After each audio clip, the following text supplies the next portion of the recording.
Nothing Worthwhile, the recognized symbol of excellence in crappy podcasting. I'm Evan Moody. I'm Andrew Gruthius. And you're listening to Nothing Worthwhile with Moody and Groo.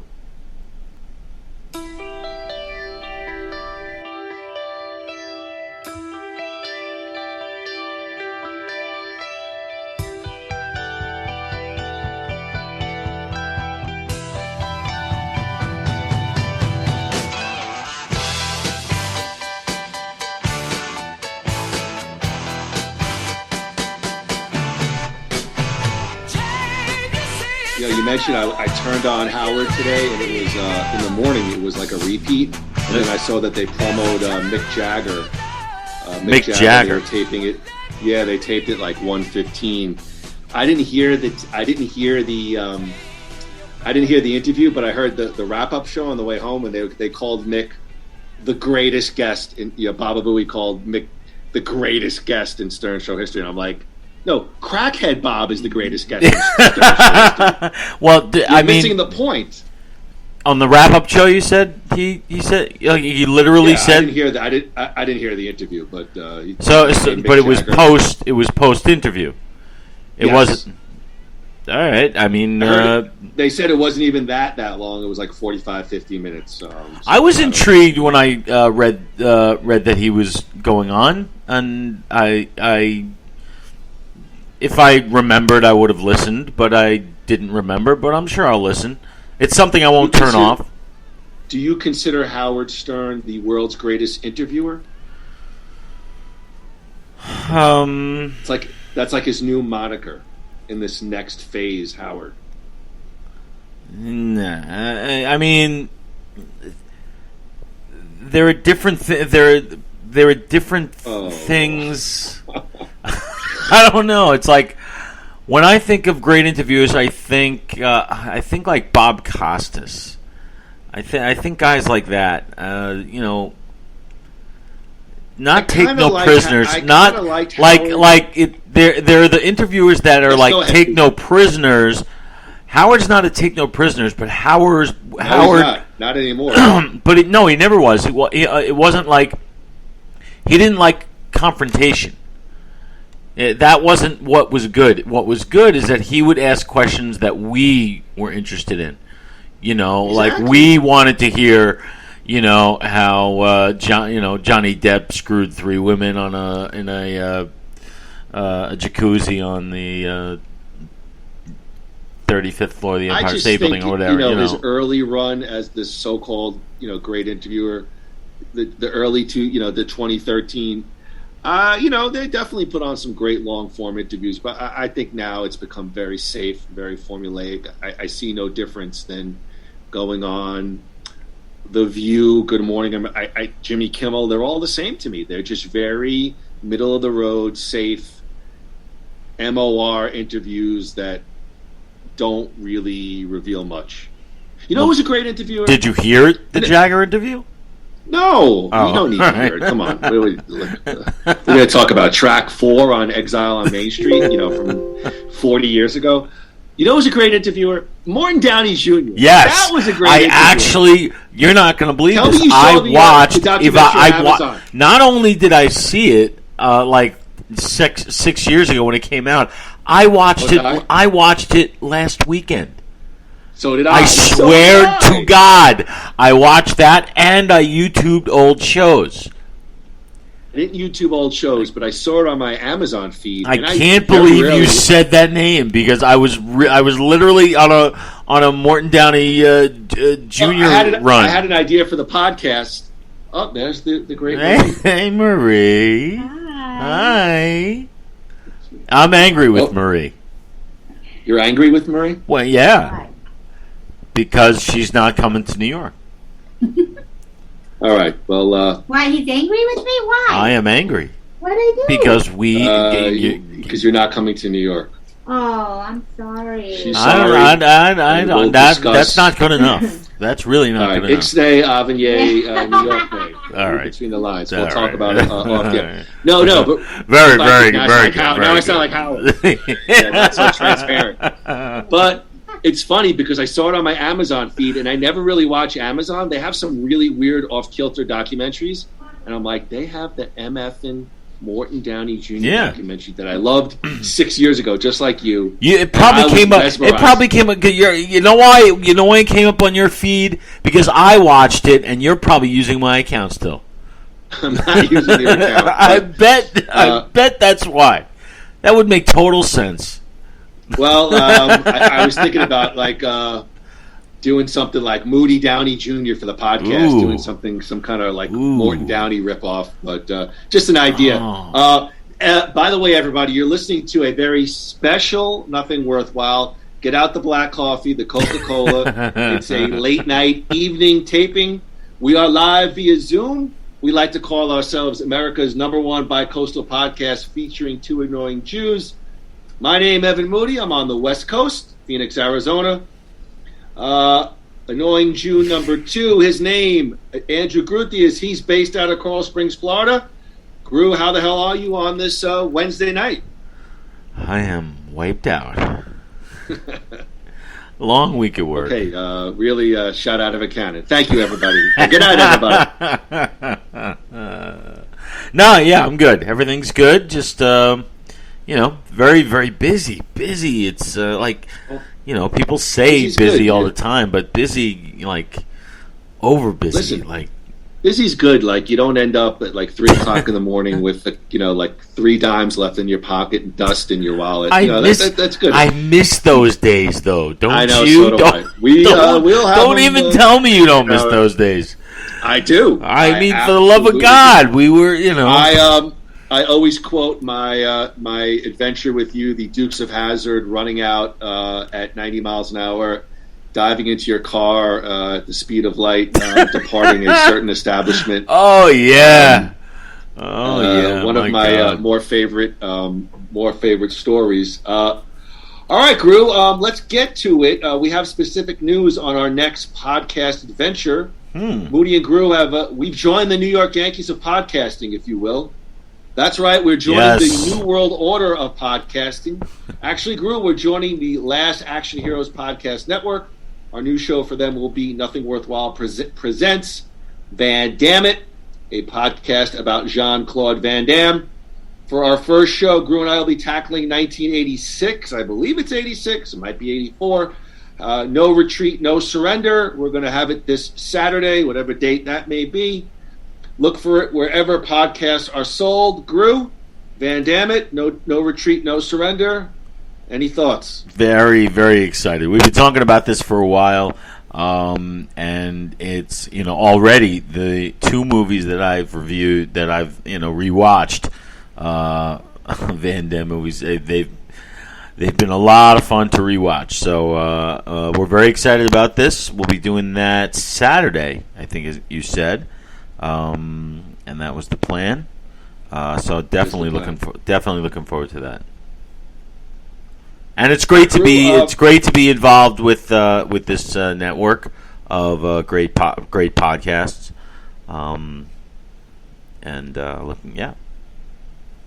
Way to suck the energy right out of the room. It's like a way to be. I'm like the New World Order, the CBS, the Tiffany network of podcasting, featuring where there's great programming, like where there's a Willis, there's a way. Come on, exactly. That's exactly what I mean. Well, can we chat tomorrow night as we plan? Hopefully, we could chat either Thursday or Friday. I'd like to before we tape Saturday's show. Yes. Got to make sure that a production is second to none. Yes, as always, we will do that. But those, Oh boy, he's something else. He's fading, but he's it's not. It's day 3 of Color War. He's starting to fade. Oh my God, nobody's gonna understand that. Well, Groo, before we get to AEW and I don't know what we're calling this podcast. We were arguing about that before. Wars. AEW versus WWE, the new wrestling war. That's it's not territories. They're national companies. No, you're right about that. I thought about that for a second, but The new Wrestling Wars. I don't know. Wrestling War. WrestleWar. There was there were pay-per-views that were called that, weren't there? I don't know. It was I like maybe the Monday Night Wars, the Next Generation, or something before we get to AEW, the Monday Night actually, Wars, no, I got it because I think it does come down to this question: is AEW the new WCW? I think that's what it's about, and maybe that, even though it might be long, maybe that's a good title for it. I don't necessarily agree with it, but for time's sake, I'll say yes, because two people in India just hung themselves. You telegraph these. You telegraph the hell out of these one-liners. Let's cue it up. It's 5 things we're talking about this week. It's nothing worthwhile. The week that was.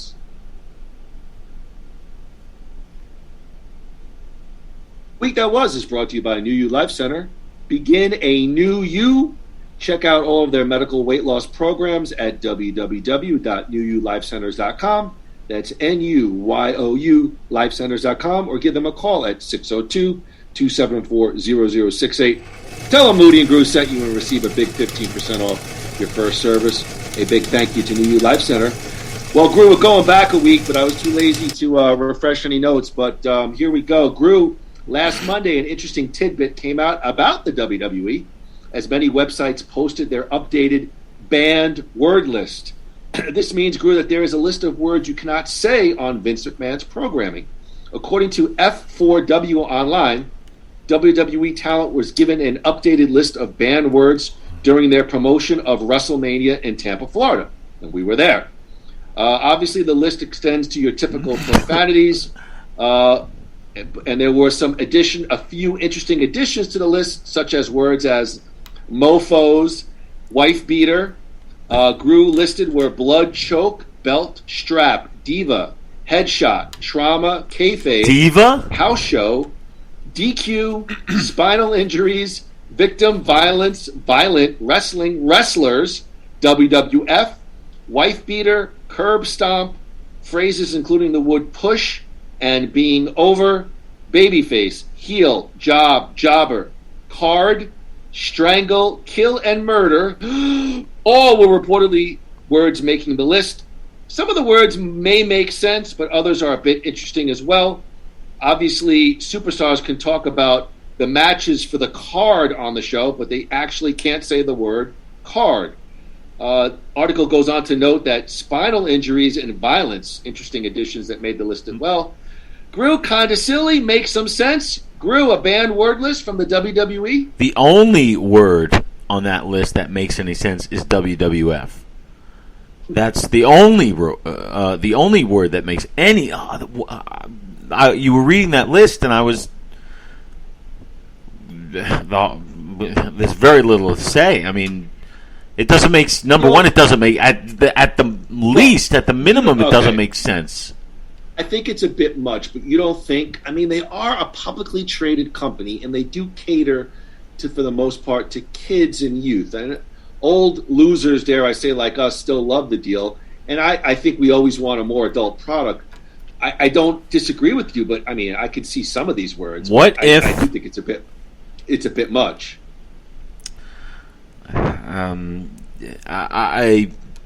It's just another example of everything going in the wrong direction, you know?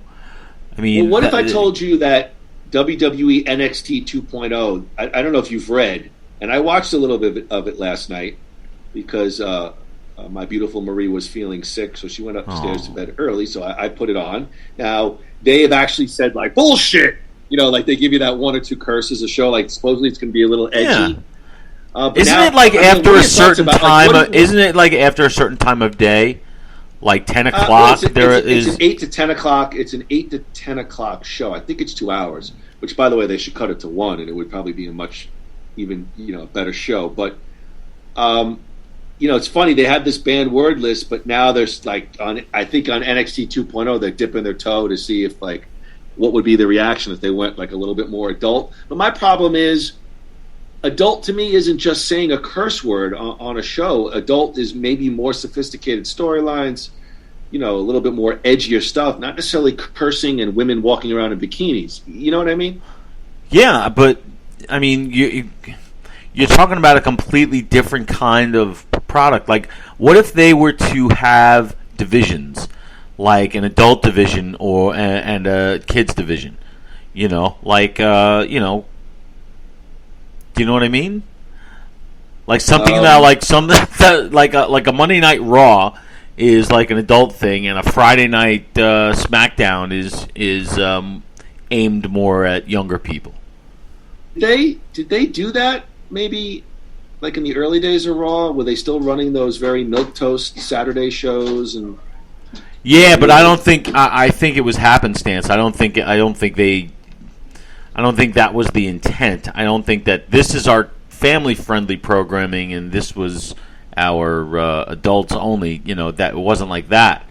That's a completely different thing. You know what show I wish they would bring back? I want them to bring back Livewire with Vic Venom. Yes, Vic Venom, a.k.a. Vince Russo. That was actually a cool show. Actually a cool show. Remember when he demasked and became Vince Russo? He called out Michael P.S. Hayes.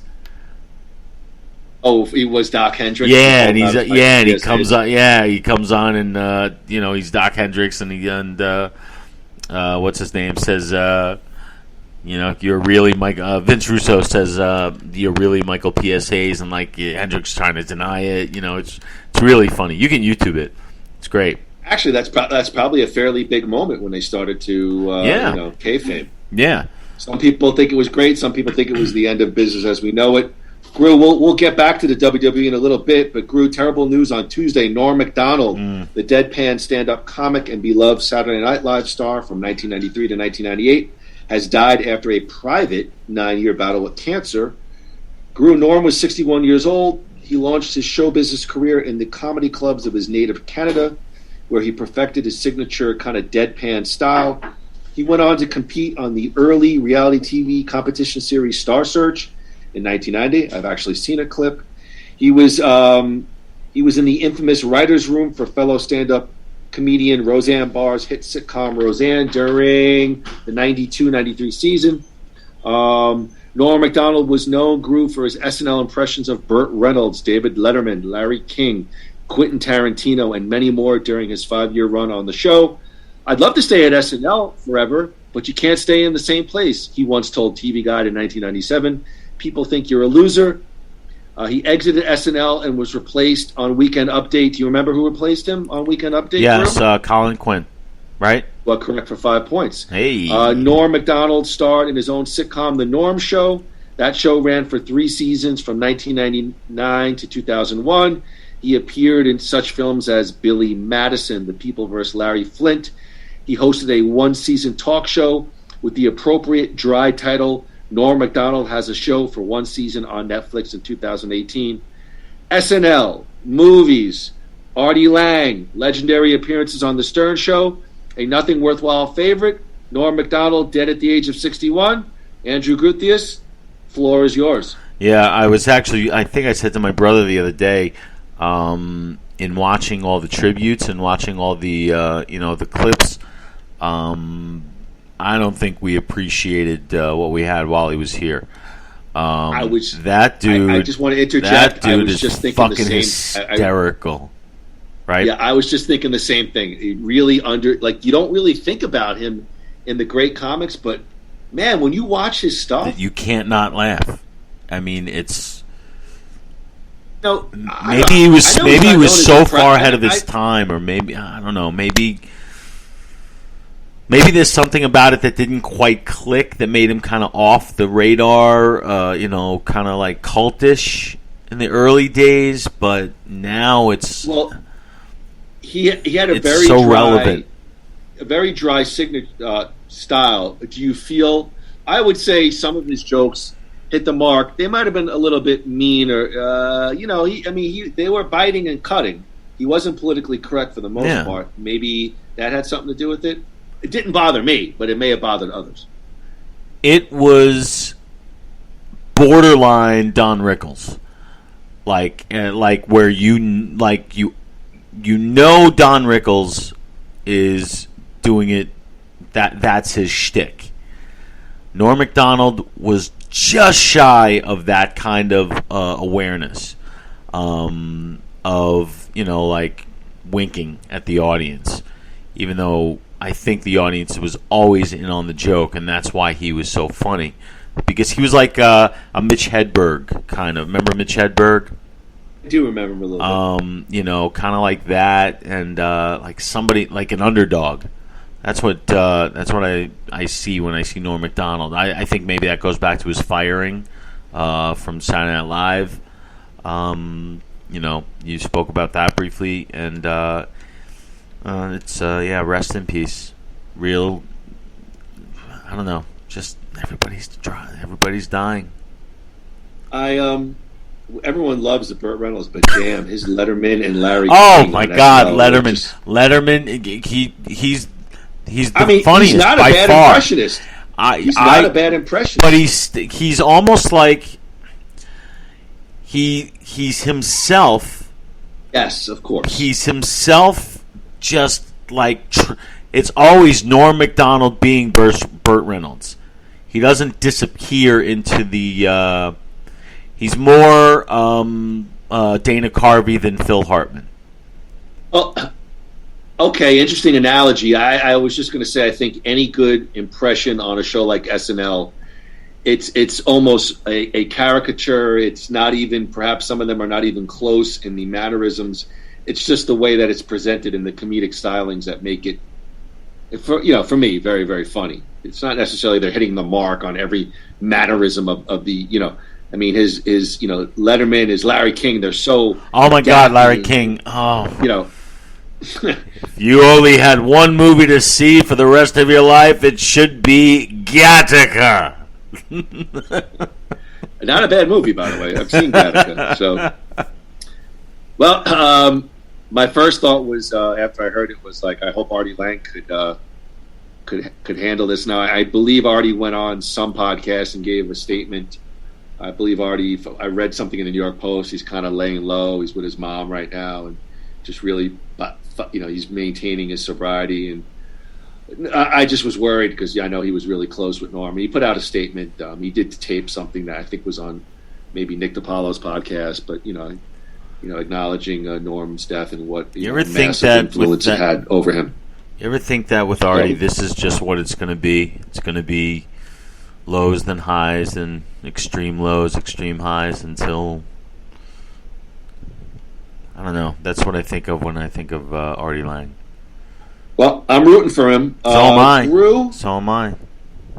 Groo, Taco Bell is giving fans an excuse to eat tacos Sorry about every that. day. You got me thinking about Artie Lang there.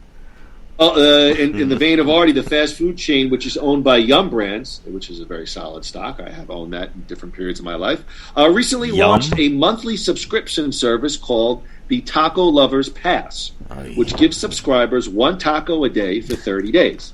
Subscribers can choose one of 7 options, including a crunchy taco supreme, a soft taco supreme, a Doritos Locos taco, a Doritos Locos Taco Supreme, or a spicy potato soft taco.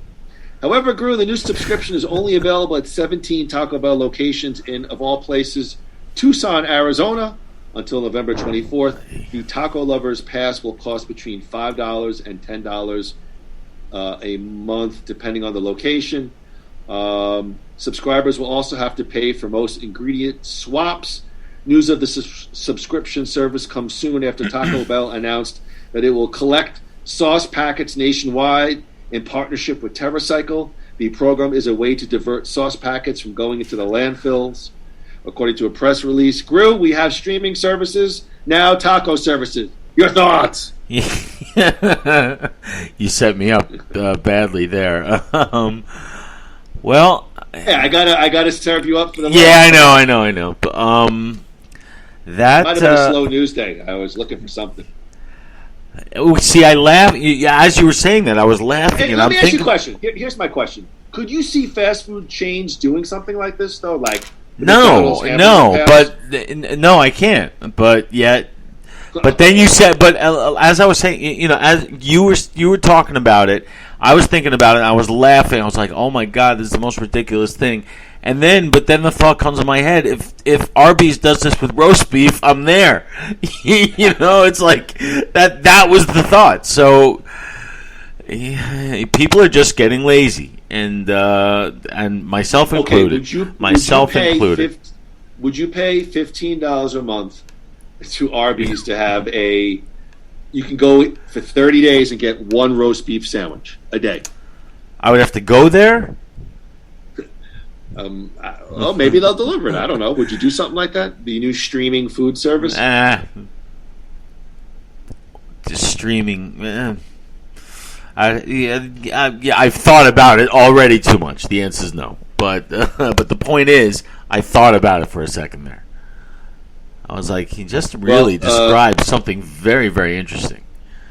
As silly as it is. Taco Bell's profits will go up as well as our cholesterol, sodium, and death and morbidity rates. Yeah, Thank you. There you go. Thank you, Taco Bell. Yeah. What day was that? Wednesday? That's today. Yeah. No, it's a week ago. Yeah, but it was last Wednesday. So, Right. Drew, last Thursday, it was a hair-raising experience. A California man was given the fright of his life, allegedly stumbling upon a century-old grave with human hair sticking out of it. A TikTok video of his macabre discovery currently boasts 1.5 million views and 290,000 likes. When I first saw it, I was shocked.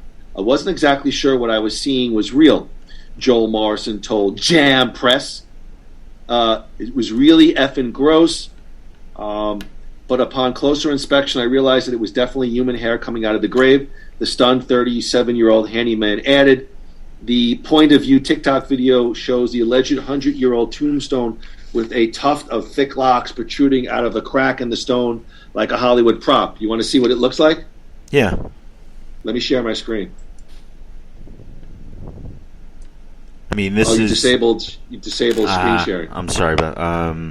hold on. I can fix this very quickly. Maybe not. Oh, yes. Go ahead. People in India just killed themselves.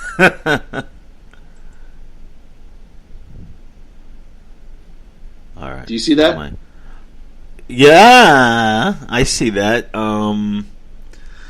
That looks like that Fraggle. That's hair. I know. That's human hair. It looks like that Fraggle from What do you mean Fraggle Rock. Like Fraggle, like the Fraggle Rock. The grumpy one. The grumpy one. Look at that thing. This is what the guy said.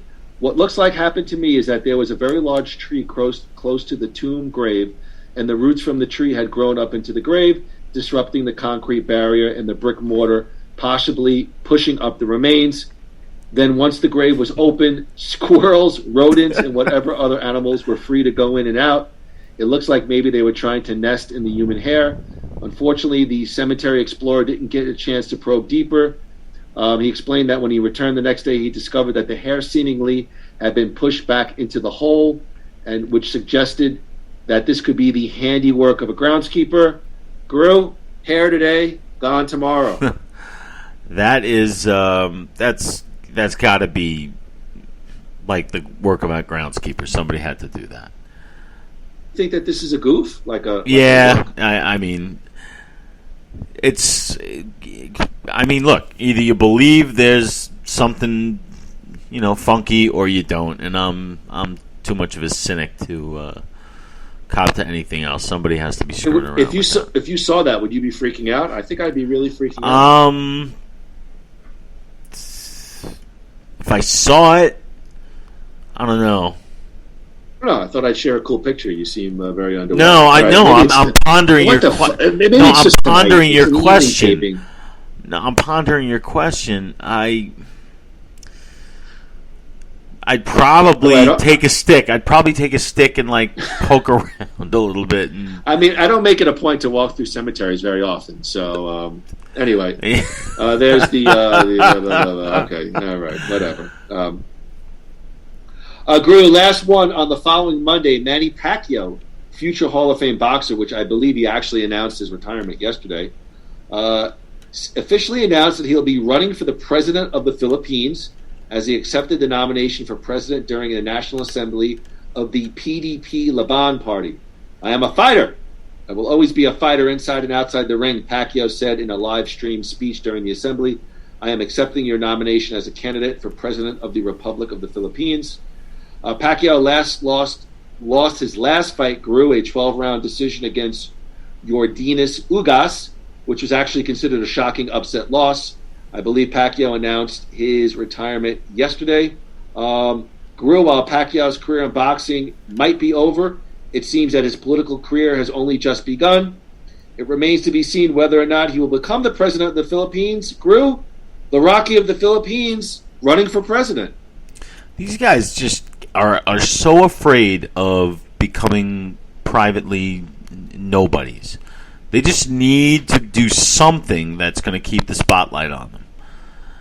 Like, do you think he had aspirations when he was a child? I want to be president of the Philippines, and then he becomes world's greatest boxer, and then he fulfills his actual dream of becoming president. You think it's one of those things? Well, I do know a little bit. I know that he's done stuff with politics before.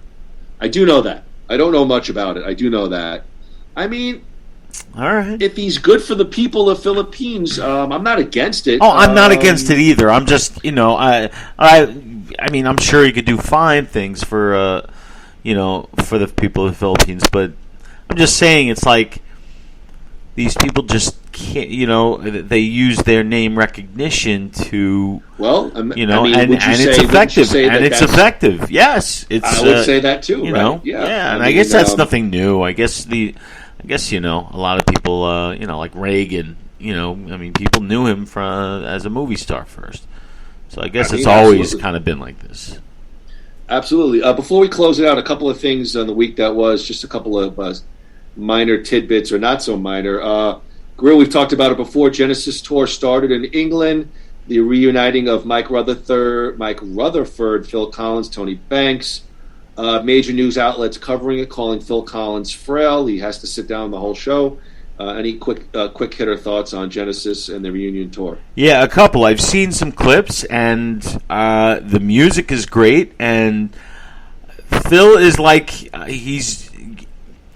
Be honest. What do you think of Phil Collins' voice? I think obviously it's not what it was, but he looks like he's fighting for it. And he is frustrated. Excuse me. He's frustrated to be in that chair, and he always looks like he wants to jump out of it. So he's working very, very hard. The music is great. Tony Banks and Mike Rutherford are fantastic. The drummer is Collins' son, right? Yes. Nick Collins. He's doing a Chester Thompson job, not a Phil Collins job. But no, it's not an insult, is it? Really? No, I think he's actually known to be a pretty good drummer. No, I'm just trying to say he's not doing an impression of his father. He's. Oh, what I'd like to add, because I agree with you on Phil. My thing is his voice is very weathered. Somehow it fits the narrative of where Phil is at. Yes. In the show, sitting down like. I don't know why. I go back to like a David Lee Roth. He was never a great vocalist, and somehow I've seen it where it really bothered me.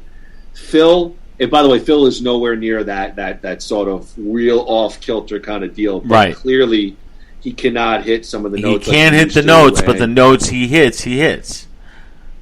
I don't know. I said it about his solo show. It's a guy who's weathered and a bit frail, and it just fitted. It fits for me. I don't mind it. Me neither. If I have an opportunity to see the show, I really want to. Even though I've seen them 3 times. You know what? No, because I put out a text to all my friends. No, I said you were on there, and I'm like, let's go to Genesis, and nobody. You could hear the goat. I mean, not when anybody. I mean, when I say I really, I always respond, hey buddy, I'm like, hey guys, any chance Genesis is playing a couple of shows in New York? It's like They are not. they're playing 2 at the Garden and 1 at I think either Brooklyn or When is Nassau, this? whatever they're called. When is this? One Long Island. They are. They're playing When? 2 No. nights When at the is Garden. this? They're doing after Europe. They're doing like maybe 10 dates. I think U.S. and then maybe a couple in Canada. You got to go on the website and take a look. There's other shows. They're not playing any shows, unfortunately, in Florida or Arizona. So if we were to go, and Phil has already come out and said, most This likely, is it. Yeah. this is it. So All right. Jimmy, Let me investigate because I really would. call Jimmy. All right. Well, Jimmy's dead. All right. But I've been reading the reviews, and the reviews are all glowing, aren't they? Like they say what we say. They say they take no effort to hide the fact that he's not pretending he can do it the way he used to do it, like David Lee Roth does. You know, David Lee Roth pretends it's 1984, and I think the reviews were pretty positive. What I liked was I don't want to get on a whole Genesis rant, but I liked the set list. yes, It was me too. actually, from what I've read, more Gabriel than Collins. It was a lot older stuff, and they had a couple of definitely musical suites. You know, sort of the orchestral, you know, the jam pieces that they did a little bit more back in the day. And they have one of my favorite songs, newer songs, which is "Fading Lights" from the "I Can't Dance" album. They do that in combination, I think, with Duchess. Yeah. So I love the set list. The early set list looked very nice to me. Yeah, and you know, I mean, yeah, Collins is saying that that this is it, but you know, money always talks. Let's see. But with that being said, let me investigate because I really would like to see them again. I Okay. really enjoyed what I saw. Last quick thing I want to ask you about: Vice, Dark Side of the Ring, premiered the second half of season 3. The WWE Notorious Plane Ride from Hell episode came out. We don't need to get into what happened on the plane ride from hell, but as a result, Ric Flair is dropped from 2 major companies as a sponsor. He was taken off the WWE signature before Monday Night Raw, NXT, and SmackDown. Tommy Dreamer gets suspended from Busted Open Radio and as an agent from Impact Wrestling.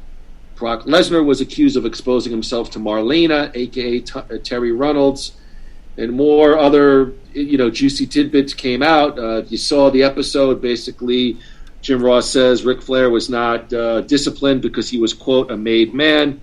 A long plane ride, big, strong guys on steroids drinking alcohol, all hell breaks loose. Groo, did you see the episode, and did you hear about some of the feedback and any thoughts on Dark Side of the Ring, Plane Ride from Hell?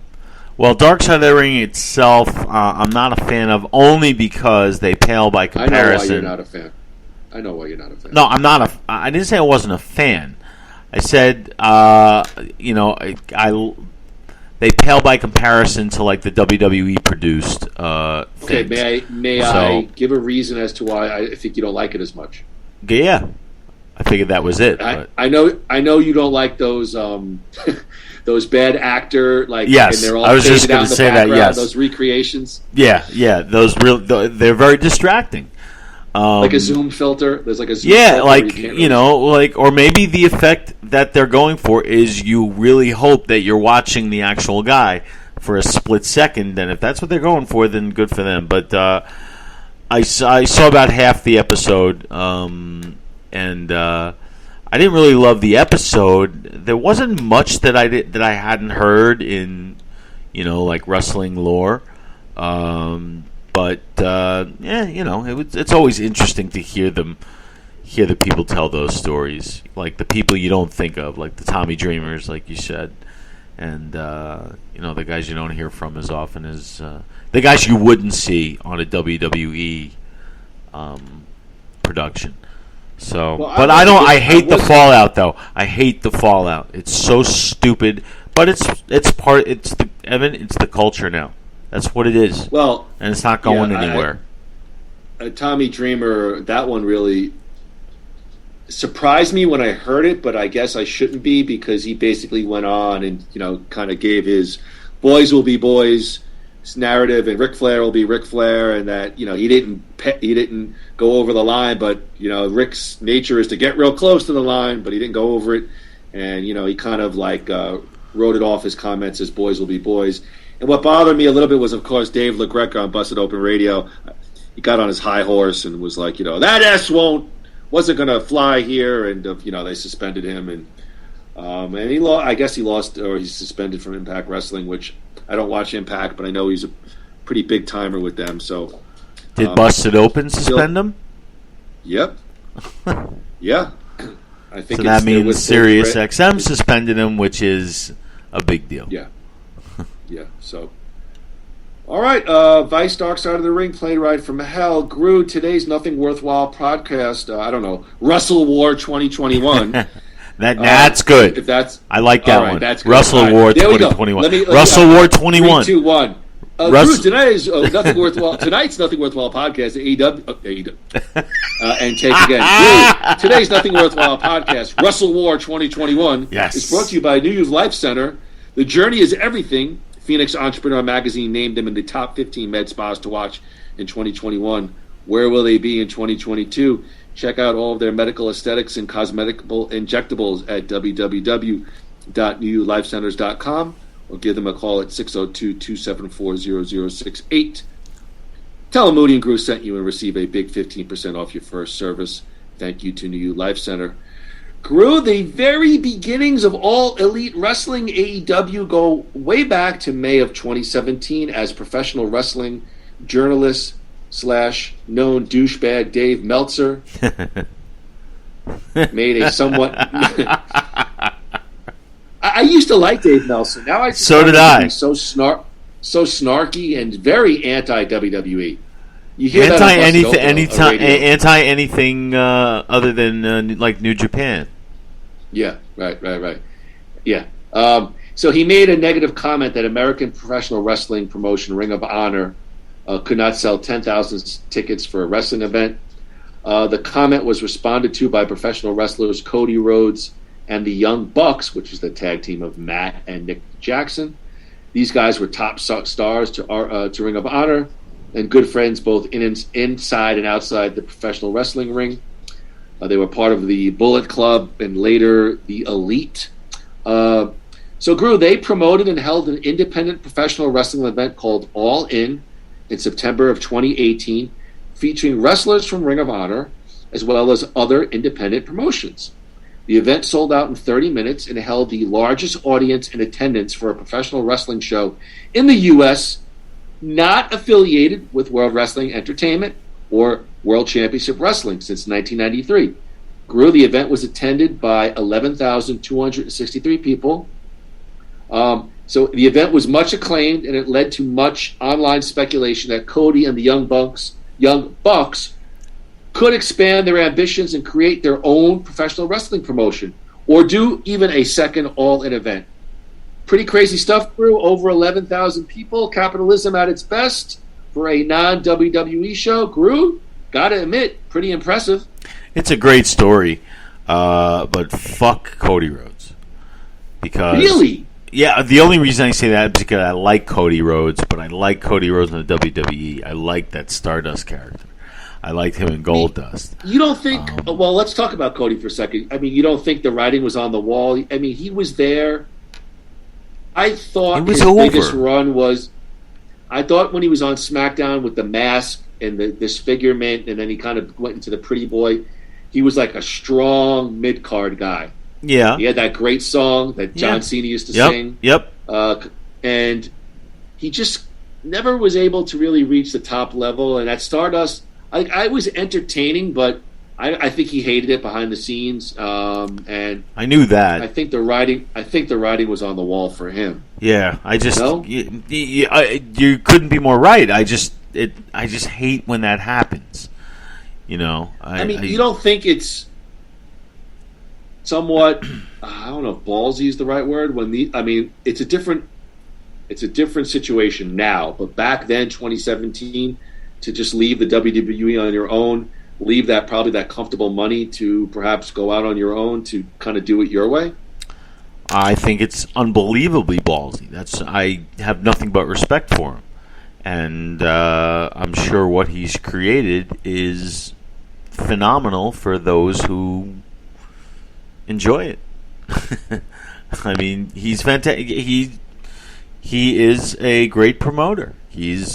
When you're listing, the big guys, you'll list Vince McMahon, Jim Crockett, Eric Bischoff, and Cody Rhodes. I think. Let's. I actually read some stuff about him today, but we'll talk about him in a little bit more specifically.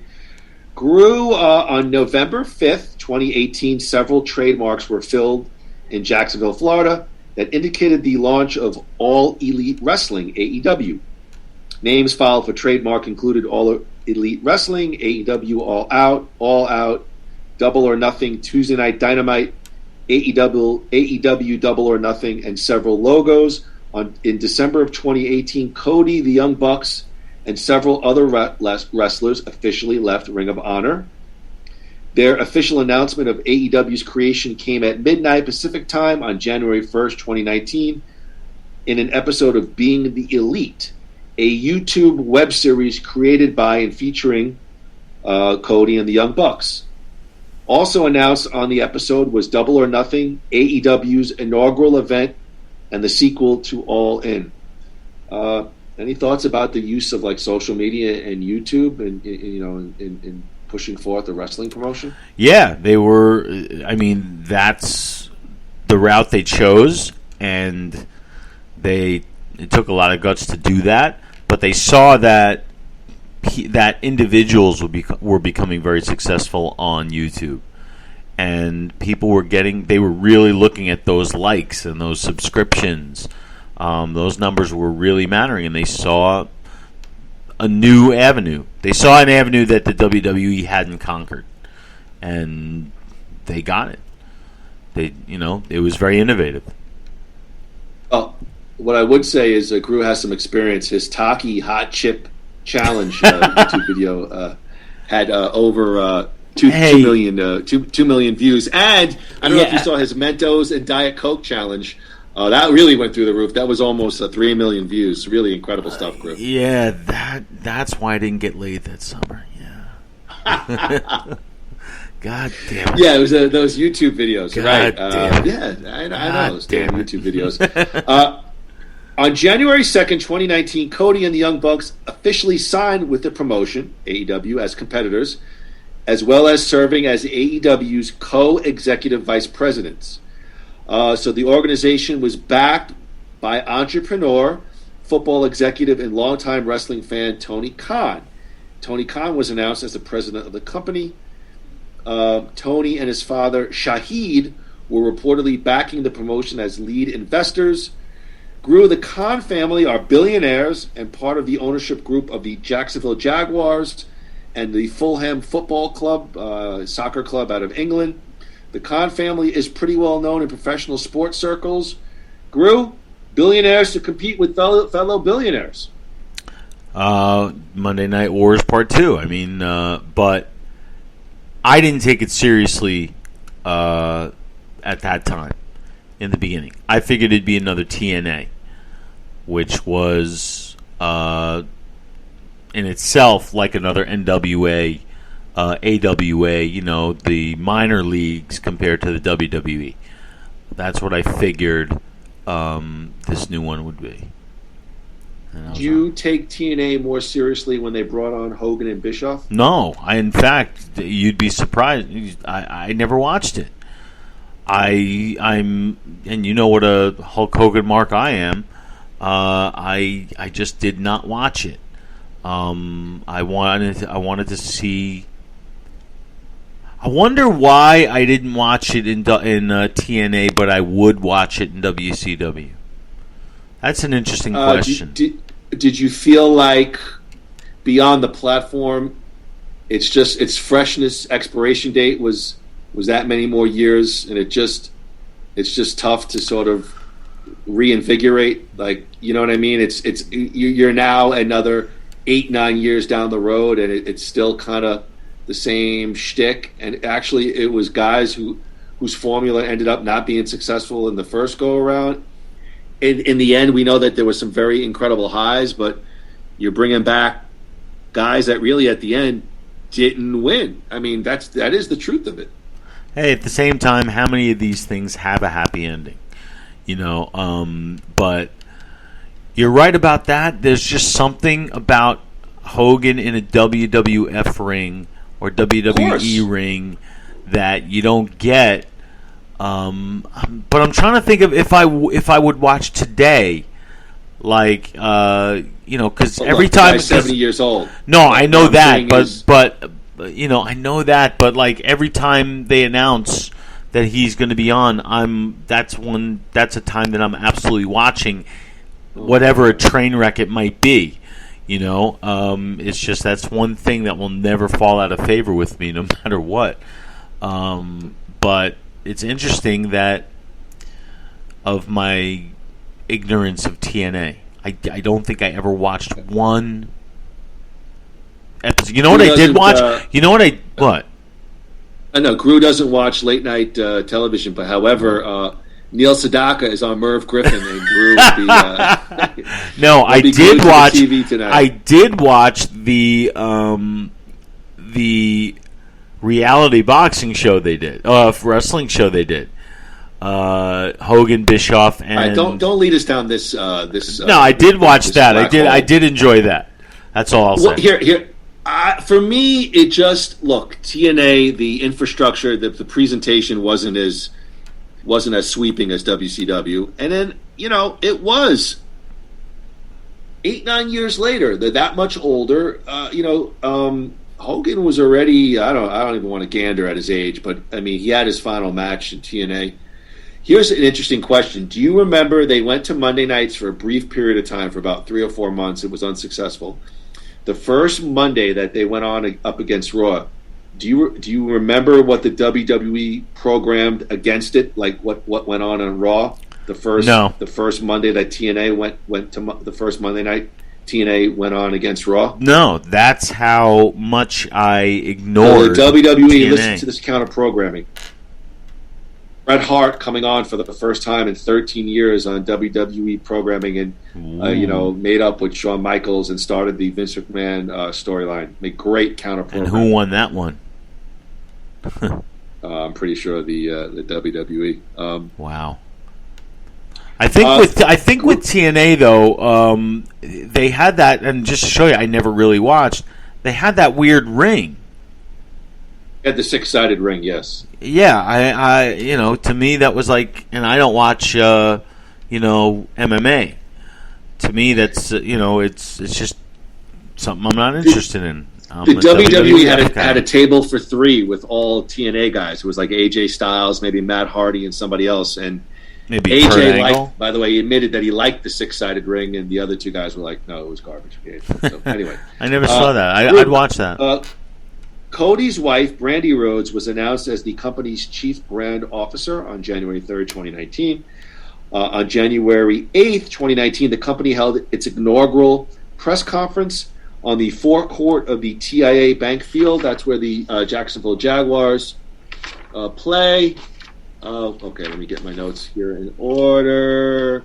So they announced that former Ring of Honor wrestlers Christopher Daniels, Scorpio Sky, Frankie Kazarian, Hangman Adam Page, independent wrestlers Dr. Britt Baker, Joey Janela, former WWE wrestlers Pac and Chris Jericho were joining the group.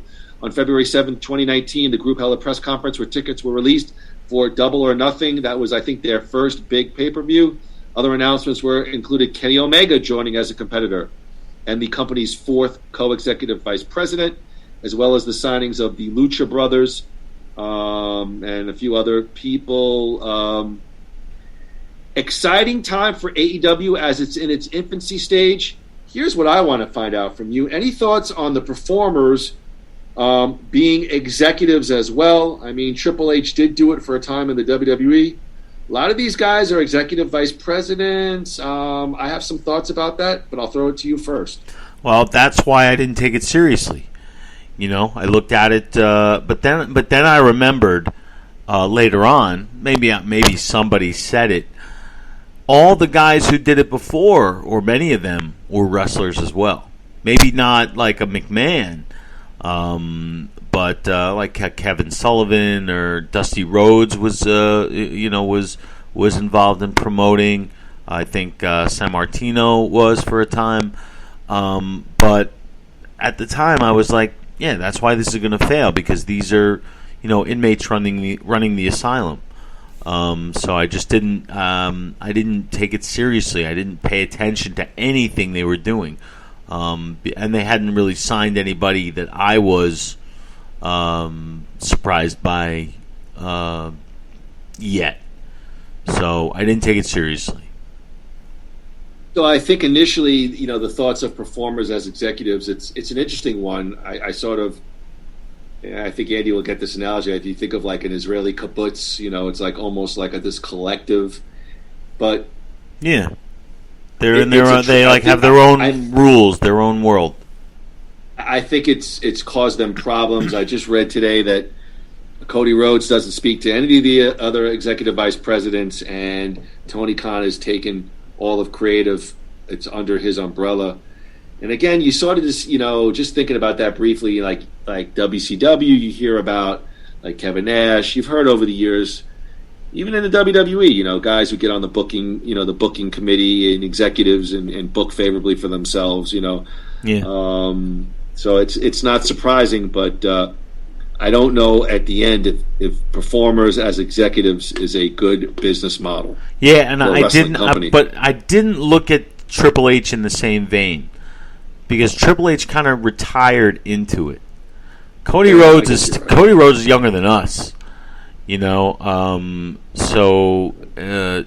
I think Triple H is a different story, and he married into it. He retired into it, but he married into it as well, and it's a little bit different, at least from my perspective. Well, you know what I always say about Stephanie McMahon? She's not hot, but she's hot. She's kind of hot.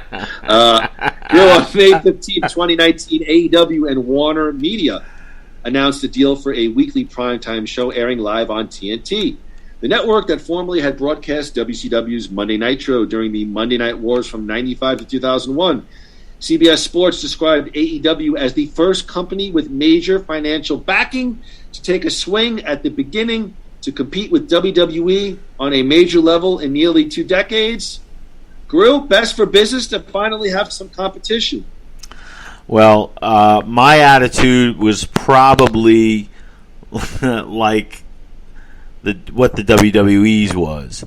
My attitude was like, really, you're really gonna try to have lightning strike twice? Like, you're really gonna do this? Monday nights. Bottomless pit of money. Skeptical at this point when you heard AEW? Not skeptical, just like you're morons. You're not. How are you going to recreate that kind of success or even come close? And then I turned away. Please. No way. Go ahead, The point is, and then I was like, "Phew," and then I turned away and I ignored. What? You spit like the Iron Sheik? You went chop chop?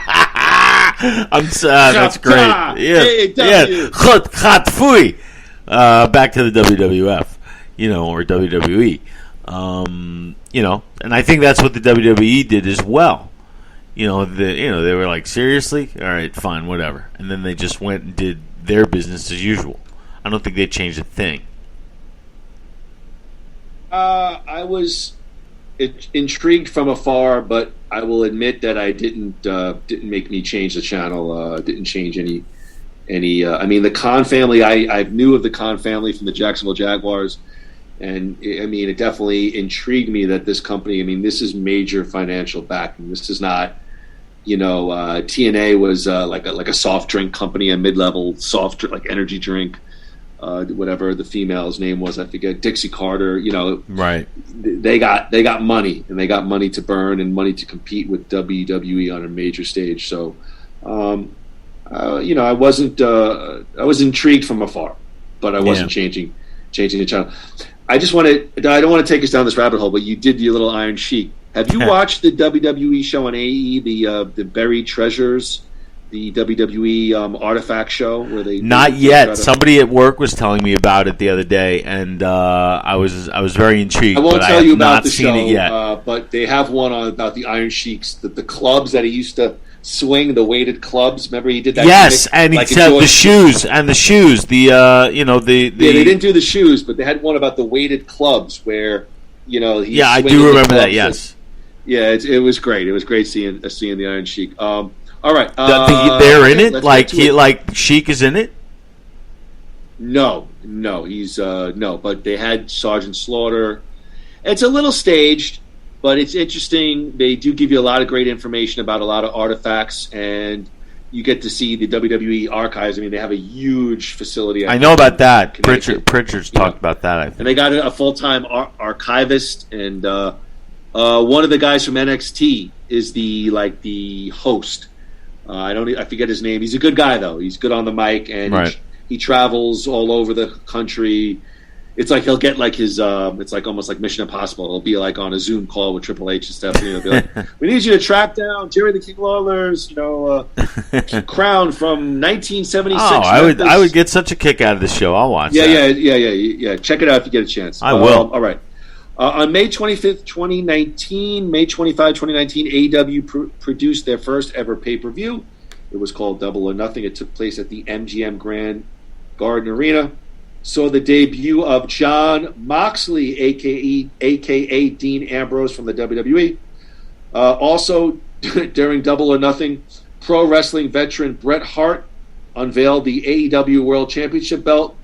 What a damn traitor that Bret Hart. That was in my notes. Anything to just give a little nudge to the WWE. And then you'll see him again in WWE. Like he'll show up for something for Natalia or something. Did you bat an eye when you heard Dean Ambrose Moxley was going to AEW? Batted an eye, yes. Disappointed that WWE wasn't booking him, as at the top of the card. I think I had said that earlier. And I understand why he did what he did, but my attitude at the time was like, he's got some balls. He's going to the minors. Okay. He's thinking he's going to be the face of this franchise, or he's taking a chance. And good for him, but it wasn't going to make me change the channel. I don't know why, because I don't know why, because I liked him. He pauses, and I'm about to. Oh God! Go ahead. I'm so sorry. I was. No, I'm done. Well, I was thinking briefly about the Dean Ambrose Brock Lesnar scrum that we saw at WrestleMania that didn't really do either man justice. Yeah, but that's just a clash of styles. Yeah, moving up to August 31st, 2019, AEW produced their second pay-per-view event, All Out.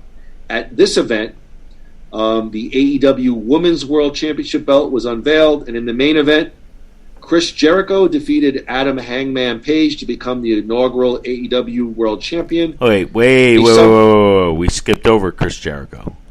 I just said Chris Jericho defeated Adam Page. No, but we didn't really talk about him signing. Okay, I said we're going to do some background, and I'm going to go over each person individually. Oh, okay. We talked about this. No, because we talked about Chris Jericho. See, we got on my notes. We talked because we talked about Ambrose. Background. We talked about Ambrose. I'm just giving what my point was. Just that. I had a funny line, a somewhat chubby man-boob 50-year-old Chris Jericho as your inaugural world champion. Which, I guess you can give your thoughts, but I was going to go through each guy. It's very funny. Chris Jericho once did a post about how out of shape Brock Lesnar was, and I was like, Chris, have you fucking seen that? Have you seen? You're nothing. Listen, I'm not one to speak, but God, you're a pro wrestler. You're not body beautiful anymore. Yeah, he pretends to be to be 25 still, I think. But look, he's still a legend. He's still incredible, and I give him props for being able to do it. But again, it hasn't maybe changed his channel. I've heard nothing special. October 1st, 2019, AEW's show, AEW Dynamite, a 1-hour preview show that premiered on TNT. Actually, it premiered on October 2nd, averaged 1.409 million viewers, which made it the largest television debut in TNT in 5 years. On October 2nd, WWE's NXT would make their 2-hour debut on USA Network. With these, so they had done the first hour on USA and the second hour on WWE Network. And WWE NXT only averaged 891,000 viewers. I say only, I don't know these numbers really.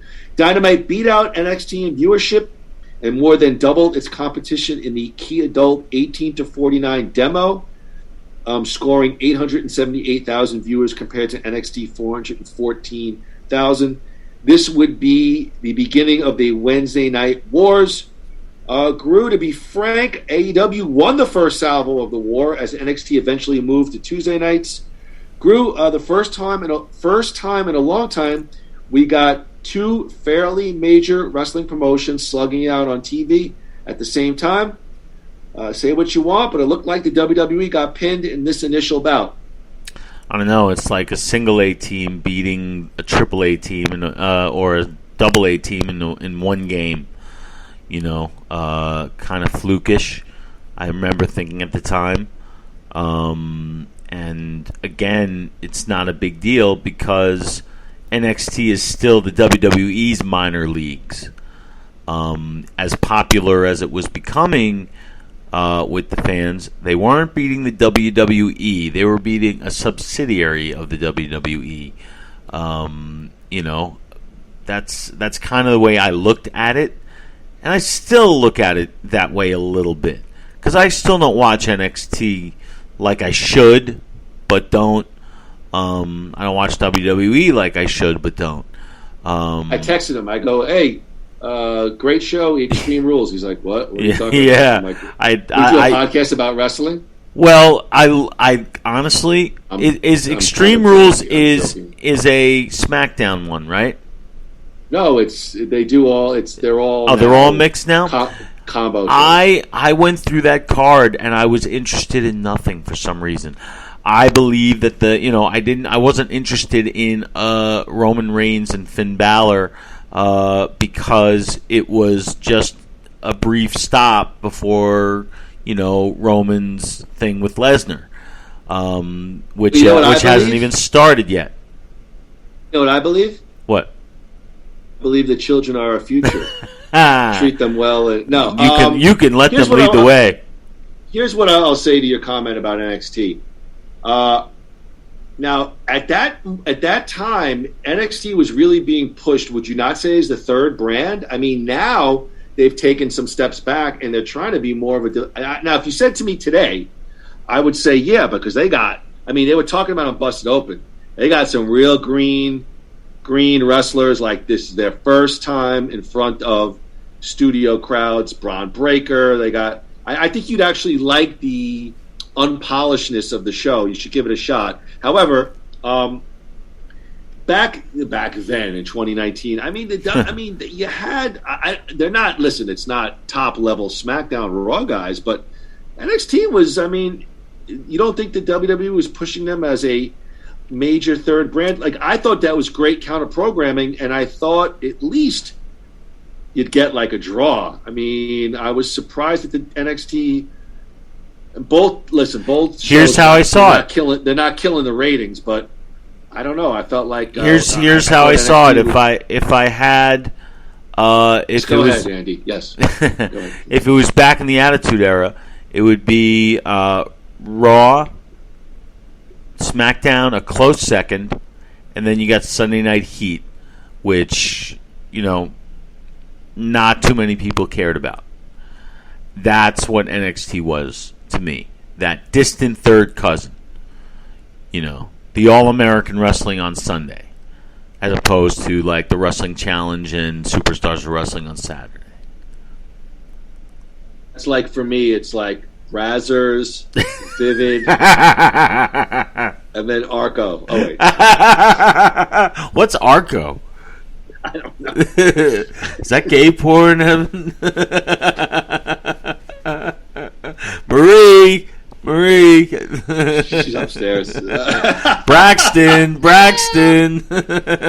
All right. Well, Arco. On January 15, 2020, Warner Media and AEW announced a $175 million contract extension for Dynamite on TNT.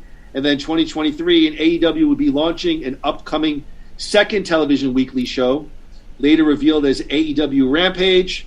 A second show grew, perhaps getting a little bit too big for their britches? Well, evidently they weren't, or they just had the courage of their convictions. I still wasn't paying attention. I still didn't consider them to be a threat. Now, just a spoiler alert, I still don't think they are a legitimate threat. But I wasn't, I still wasn't watching, and I wasn't paying attention. Well, let's do this. Let's talk about, there's a lot of wrestlers that came from the WWE to All Elite Wrestling. You want to go through some of them one by one and give me your thoughts? And their impact on AEW, or just overall thoughts on their WWE run. I don't know. Yeah, let's do it that way. I think that's a good idea. Let me ask you a question though. Are they falling? I mean, I had a little clip that's saying, look, the AEW had some decent non-WWE talent. Kenny Omega, Darby Allin, and I don't know if you know these, Britt Baker. I don't. Jungle Boy, which is Luke Perry's son. He was a big time independent wrestler. I didn't even know that. Are they? We'll go through a lot of people. I mean, are you getting that WCW? Are they making a mistake getting so many of these guys and girls? I don't know if they're making a mistake. I don't know if the talent's making a mistake.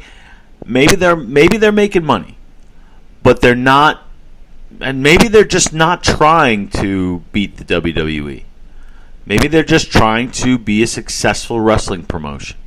Do you really believe that? I don't know, because these guys are going over there, and we'll talk about them, but they're not, at least in my opinion, they're not making the splash that.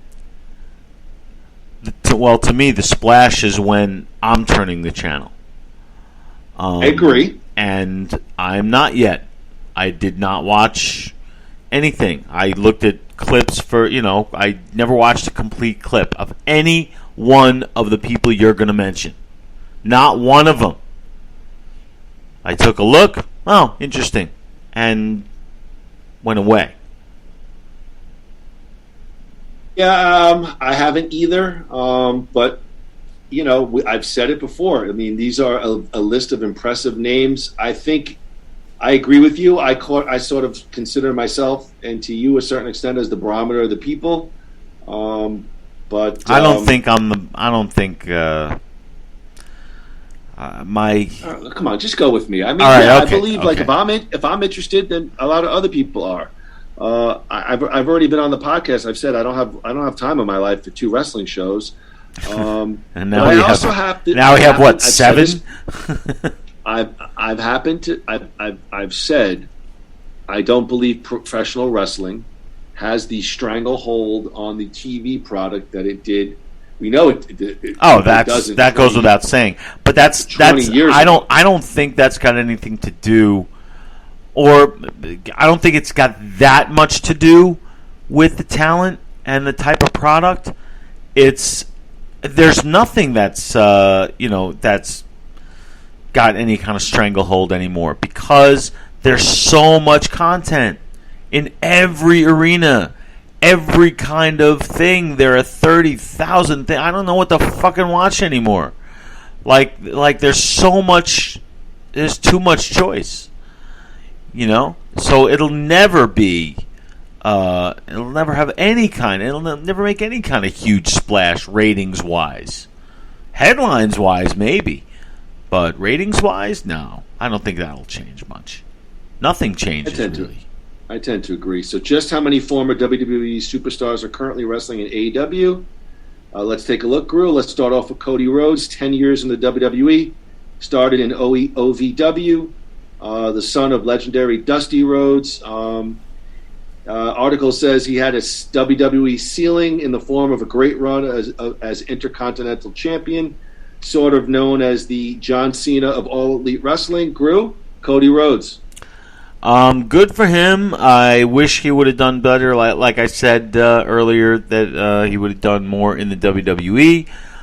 Maybe he could have seen that this is not really, or it wasn't going to be an era where people were going to be knocking guys like Roman Reigns off their perch. They were looking at a very solid heavyweight division, and that maybe Cody would be like a Miz type, where he would be, he would have waves of heat, and then, he'd disappear a little bit, and maybe he could ride that wave. But he definitely seized an opportunity, and no looking back. Good for him. Have you seen it? Have you seen his wife, Brandy? Yeah, son of a bitch. It's not fair. By the way, they're bringing back Billy Joel radio on Sirius. I saw that, Channel 70. Yeah. All right. Hello, my darling. Hello, my darling. Hello, my good son. Yeah. Groo, formerly known as Goldust, Dustin Rhodes. He was. The article goes on to say he languished in the lower mid card at the twilight of his WWE run. He had almost 2 decades in the WWE. Dustin Rhodes. He's a former Intercontinental Hardcore Tag Team Champion. Great veteran, Groo, Dustin Rhodes, AEW. Yeah, I had no problem with him. I think it's cool that he joined his brother in AEW. I think the Goldust character had run its course in WWE. WWE wouldn't want to see him as Dustin Rhodes. So, good night and good luck. Godspeed.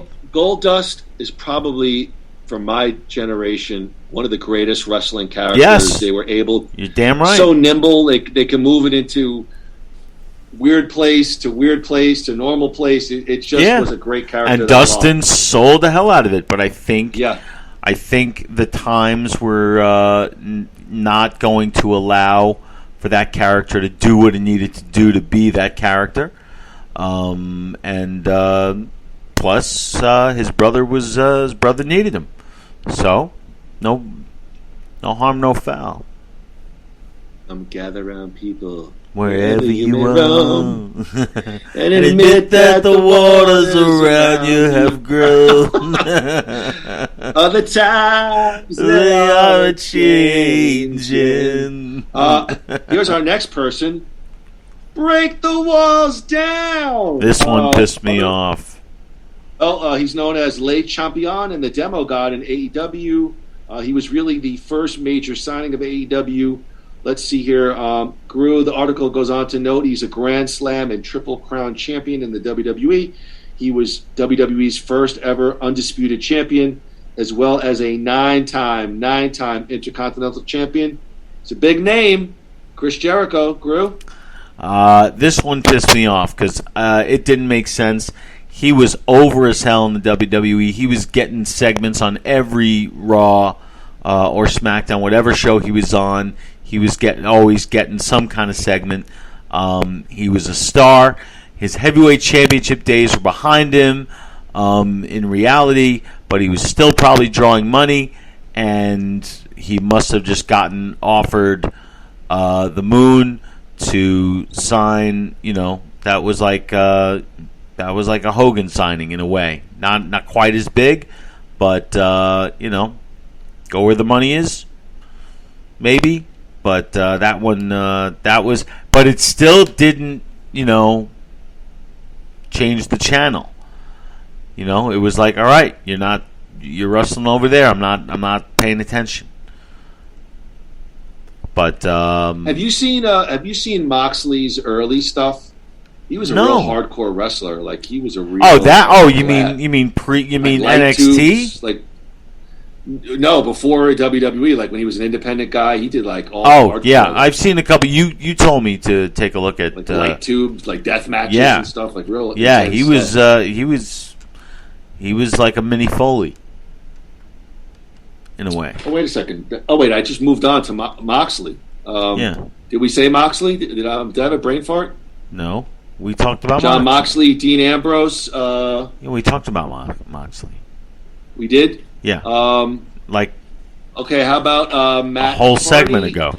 How about Matt Hardy, ECW Championship, U.S. European Championship, and he of course had the great tag team with his brother Jeff, Matt Hardy. Any thoughts on Matt? No, I didn't. It didn't move. He didn't move the needle for me in WWE either because I honestly, I never saw Matt Hardy as anything but a Hardy, a member of the Hardys. I'm sorry. I mean, Matt Hardy. Although he was something with the broken Matt Hardy. For a little while. The WWE they sanitized it too much. But neither. I had no interest in either of those guys apart. Like they're the Hardy Boys. And that's how I saw them. I never really bought either of them. Even Matt Hardy with the Edge and Lita feud. I just never. That was quite, a great feud. Yeah, I don't know. There was something just. All right, maybe that was over for me. Yeah, very hot. So dirty. Oh yeah, very nasty, naughty too. Speaking of Lita, I thought that was a great feud, but.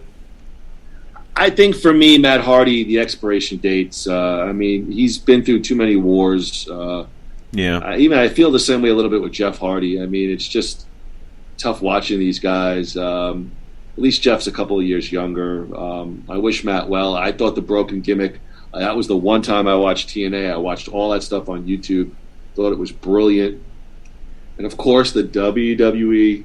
Sorry, guys, but they ruined it. Yeah, effed it up. They just. Yeah. I would have let Hardy kind of run his own creative and could have done some great stuff. Bray Wyatt. Was there anything having to do with? Let's talk about Jake Hagar, formerly Jack Swagger. This was called one of AEW's most surprising acquisitions. He's already tried his hand at mixed martial arts. He's the former world heavyweight champion in WWE, a former ECW champion, a former United States champion, as well as a former Mr. Money in the Bank. I saw it live in Arizona for that one at WrestleMania. Any thoughts on Jake Hagar, Jack Swagger, going to AEW? Yeah, he was kind of that didn't surprise me. He wasn't going anywhere. He had that whole We the People thing with Dutch Mantel, or what was he called in Zeb Coulter in WWE. I just never understood what he was doing. And I see like a little Dolph Ziggler in him. Not the type of wrestler, not the wrestling style, but the level, like the creative level, just kind of stuck. So it didn't surprise me that he went, and it wasn't one that bothered me at all. You familiar with Evan Bourne? Yes. High flyer. Who? Well, his name Evan Bourne. He was Evan Bourne in the WWE. Yeah. Matt Sydal is his name. Yes, I know he is. He's a former WWE Tag Team Champion alongside Kofi Kingston. He wrestled as Evan Bourne for almost 7 years in the WWE. He was involved with TNA, Ring of Honor, NJPW, Evolve, blah, blah, blah, blah, blah, blah, blah, blah. AEW, any thoughts on Evan Bourne going? Not really. I didn't really know. I knew who he was, but I didn't know he was in AEW until just now. Okay, how about Miro, formerly Rusev? Fuck, man. For AEW, that was undoubtedly a huge one. Let me see what we got here in terms of. Of course, he was big in the WWE with his wife, C.J. Perry, otherwise known as Lana, by his side. Of course, he is best known for his WrestleMania tilt against John Cena. He was also part in the WWE of the League of Nations. He was part of the Love Triangle with Lana, Dolph Ziggler, Lana, and Bobby Lashley. Let's see here. A three-time United States champion. Rusev Day, real organic rise with the crowd. Groo, any thoughts on Miro Rusev going to AEW? I think that's a big one. I was bummed. I loved Rusev. Rusev was great, and he was over. You know, he would come out and everybody would be happy Rusev Day. They were selling Rusev Day t-shirts. Oh, they fucked up with him. They had a winner there. And they just let him go. And, again, that one bothered me, but now he's going over there to someplace that I don't watch. Yeah. Because he wouldn't be Rusev. Day, he'd be a different character. That Rusev Day was pretty massive. You remember in WrestleMania in New Orleans, the fans just chanting the shit out of that. Yeah. Yep. I remember getting on the plane to go to New Orleans, and I walk on the plane and people are saying Happy Rusev Day to me. Like, it was just like, I don't think I was wearing a wrestling T-shirt getting on the plane. Come on, you had to be. But maybe I was, but I don't remember specifically. But just at least three people were like Happy Rusev Day, like Happy Rusev Day, Happy Rusev Day. I mean, I swear to God, this happened. And 2 years later, he's going to the other people. They release him. He didn't go. They released him. Moxley left, but Rusev was released. I hop on my flight to connect to New Orleans to hang with Groo at WrestleMania, and I sit next to a guy who's so obese they had to get a seatbelt extender. He was definitely a wrestling fan. He had the shirt. And I'm like, "How you doing?" And his big, wet, obese leg was on top of my leg and my lap the whole time. And at the end of the flight, what's your name? Del Griffith. It's Sting. He may be over 60 years old, Groo, but the Stinger isn't showing any signs of slowing down in AEW. Actually, yeah, he is. But Groo, he's best known for his long WCW career. He had a pretty cool short stint in the WWE, which saw him face off against Triple H and Seth Rollins after feuding with the Authority. It seemed like Sting would never wrestle again, neck problems. But 6 years after his WWE run, he's returning to the ring. He did some cool stuff with Darby Allin, and I have seen his entrance on YouTube. It's pretty cool. But the dude is over 60. I love him, but he is 60. Let me hear my buddy's thoughts on Sting at the age of 60 going to AEW. Yeah, it's not, these guys have to realize when it's over on a truly competitive level. Be happy that the WWE is going to keep you around to do big things that might just have you being on the mic or commentating. What do NFL? What does Phil Simms do? He's on the pregame show for NFL Today, and because he knew that after a certain age he couldn't play football anymore, and the WWE is. They know when these guys are a liability in the ring. And people aren't going to cheer for them just because he's Sting. If he stinks it up, the fans are going to let them know it. And the WWE doesn't need that. Have you seen any of his stuff in AEW? A little bit. I've never watched a complete thing, but it's nothing that impresses me at all. It looks silly. Wears almost like a full suit, like he can't show off any part of his body anymore at 60. Yeah, he's like in a long sleeve shirt and pants, like he's It was kind of like Macho. It was kind of like Savage. I thought I might get a laugh at you, joking. That is anyway. Yeah, no, you're right. You're absolutely right. It was tough to watch. Just like it's weird to watch Jericho because he's like deformed. He's got better hair than me, but like it's slicked back, and as soon as he starts sweating, it's just all over the place. It's anyway. All right.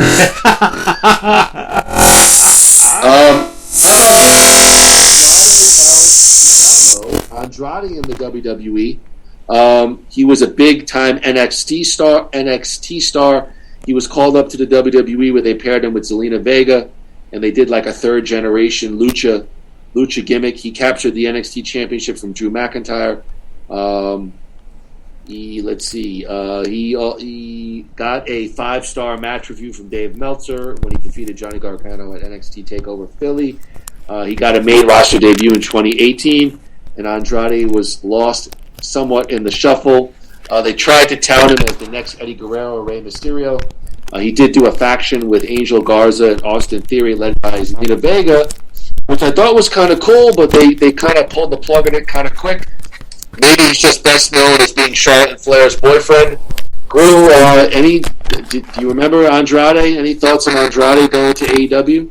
Yeah, I mean, I didn't care that he went. I remember him briefly in the WWE. I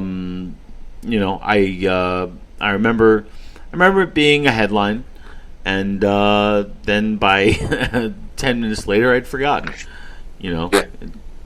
He's best known as Charlotte Flair's boyfriend. Which, you know what?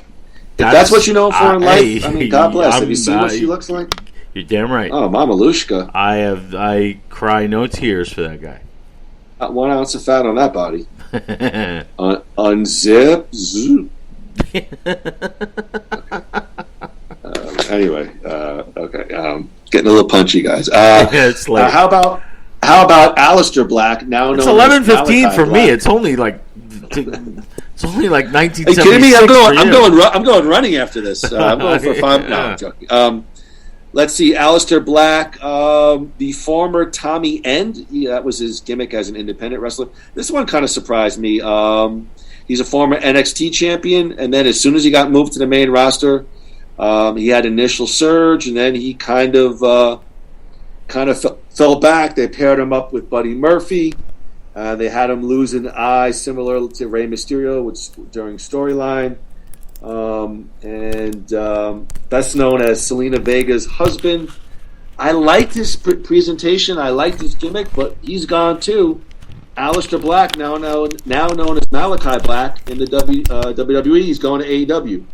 That surprised me because he was like, I remember you and I were talking about him. He was on the rise. Like, he was like a next big thing kind of guy. And they brought him back, and I think they tried to recommit to...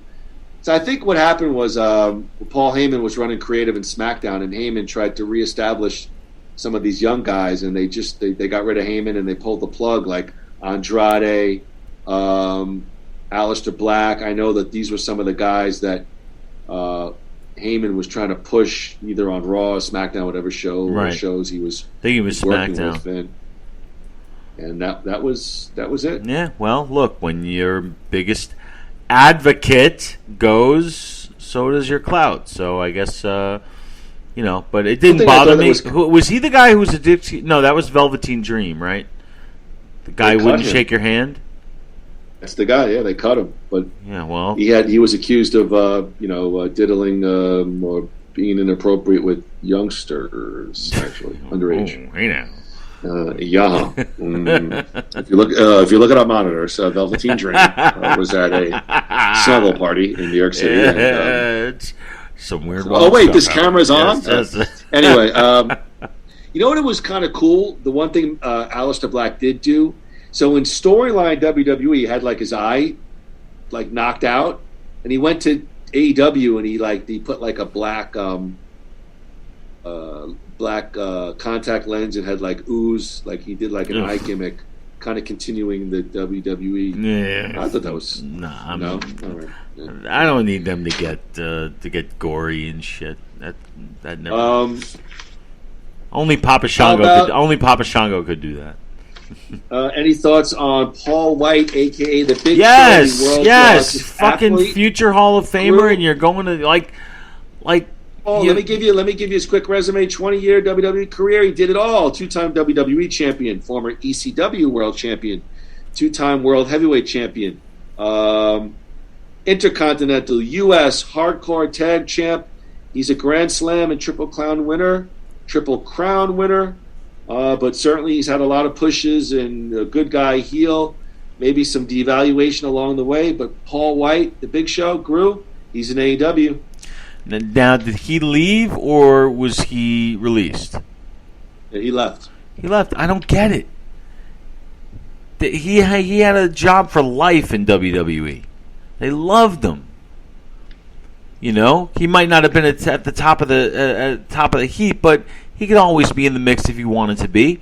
And he was good on the mic. He was good. He was very quick on his feet.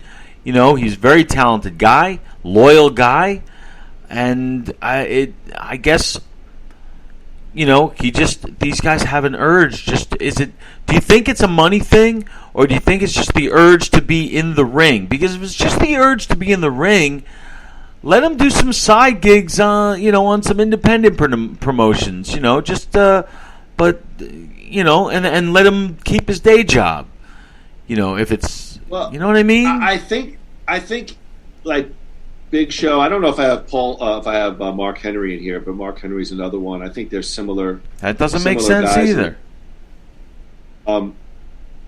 I think that they wanted to be in the ring. They definitely were not going to get much opportunity in WWE. But to be honest with you, I don't think they're getting much opportunity in AEW either, from what I've read. It was a little bit surprising. WWE, they funded that. He did that kids show on Netflix, the Big Show Show. It's like a family, comedy. Yeah, I watched an episode. It was fun. So they gave him an opportunity. I don't know. From what I've read, wait, that wasn't that was WWE, right? Produced. Yeah, they produced it, or Vince had his hand in the show. From what I've read, they were also upset. I think on some kind of Raw reunion, him and Henry were on and had backstage interactions with Randy Orton, who tore them up verbally on Raw. And don't count it verbatim, but from what I read, they were not happy with how they were presented on the Raw. He was. I think like Henry was on like one of those scooters, like his leg, his leg was injured, and Randy just ripped the shit out of him and hit him and Big Show. And from what I read, they weren't too pleased how creative set them up. But I mean, would that be the final straw for me to end a 20-year business relationship? I don't know. Maybe. I think maybe they were just looking for a change of scenery. Maybe. Would it matter to you if I told you Billy Gunn is now in AEW? He was a NXT trainer. He was fired. He was fired, wasn't he? He was fired for what? For violating the wellness for steroids. Well, correct, for 10 points. Yeah. Very good. I mean, the guy's my age. He's getting a wellness violation. Yeah. So technically he didn't have a choice. Right? I mean, that's if he's gonna stay. If he's gonna stay in the game, and he gets fired by the biggest, you got to go to the second biggest. So that's fine with him. I haven't heard his name coming out of anywhere really. Have you? No, I just want to throw that out to you. After Paul White came the tease that another big name was going to be signed by AEW. And it was indeed one Mr. Christian Cage. Why he's not in the WWE Hall of Fame remains somewhat a point of controversy. Christian is a Grand Slam and Triple Crown winner. He's held the ECW Championship twice, the World Heavyweight Championship twice, European Hardcore Light Heavyweight Championships, Intercontinental twice as a single star, 9 tag team title runs. He's certainly an upper echelon talent. The whole thing with Edge, Christian Cage. Christian, this one a bit of surprise, some backstory perhaps to it as well with Edge returning. Any thoughts on Christian going AEW? Yeah, very disappointed because especially when you had Edge back and they had this thing at the Royal Rumble where they were kind of like teaming up again. And I think that might have been Christian's last appearance. But, I know his last appearance. Okay, but before we get to that, I was like thinking maybe we could have, one last nice, Edge and Christian run. And then 3 weeks later he's in AEW. So it was disappointing. You think it was basically them choosing Edge over Christian? Because that's kind of my early read on it. If they were going to get one, maybe they had this new austerity with finances, and that they were going to had to get one. Well, they didn't drop him. Didn't he leave? Yeah, I think they had stalled on contract signing. All right, if that's the case, then I can't fault him. But if he, I think that was the case with all the White and Mark Henry. I thought it was more. I thought it was more like they wanted to do certain things. I'm saying that was probably part of it too.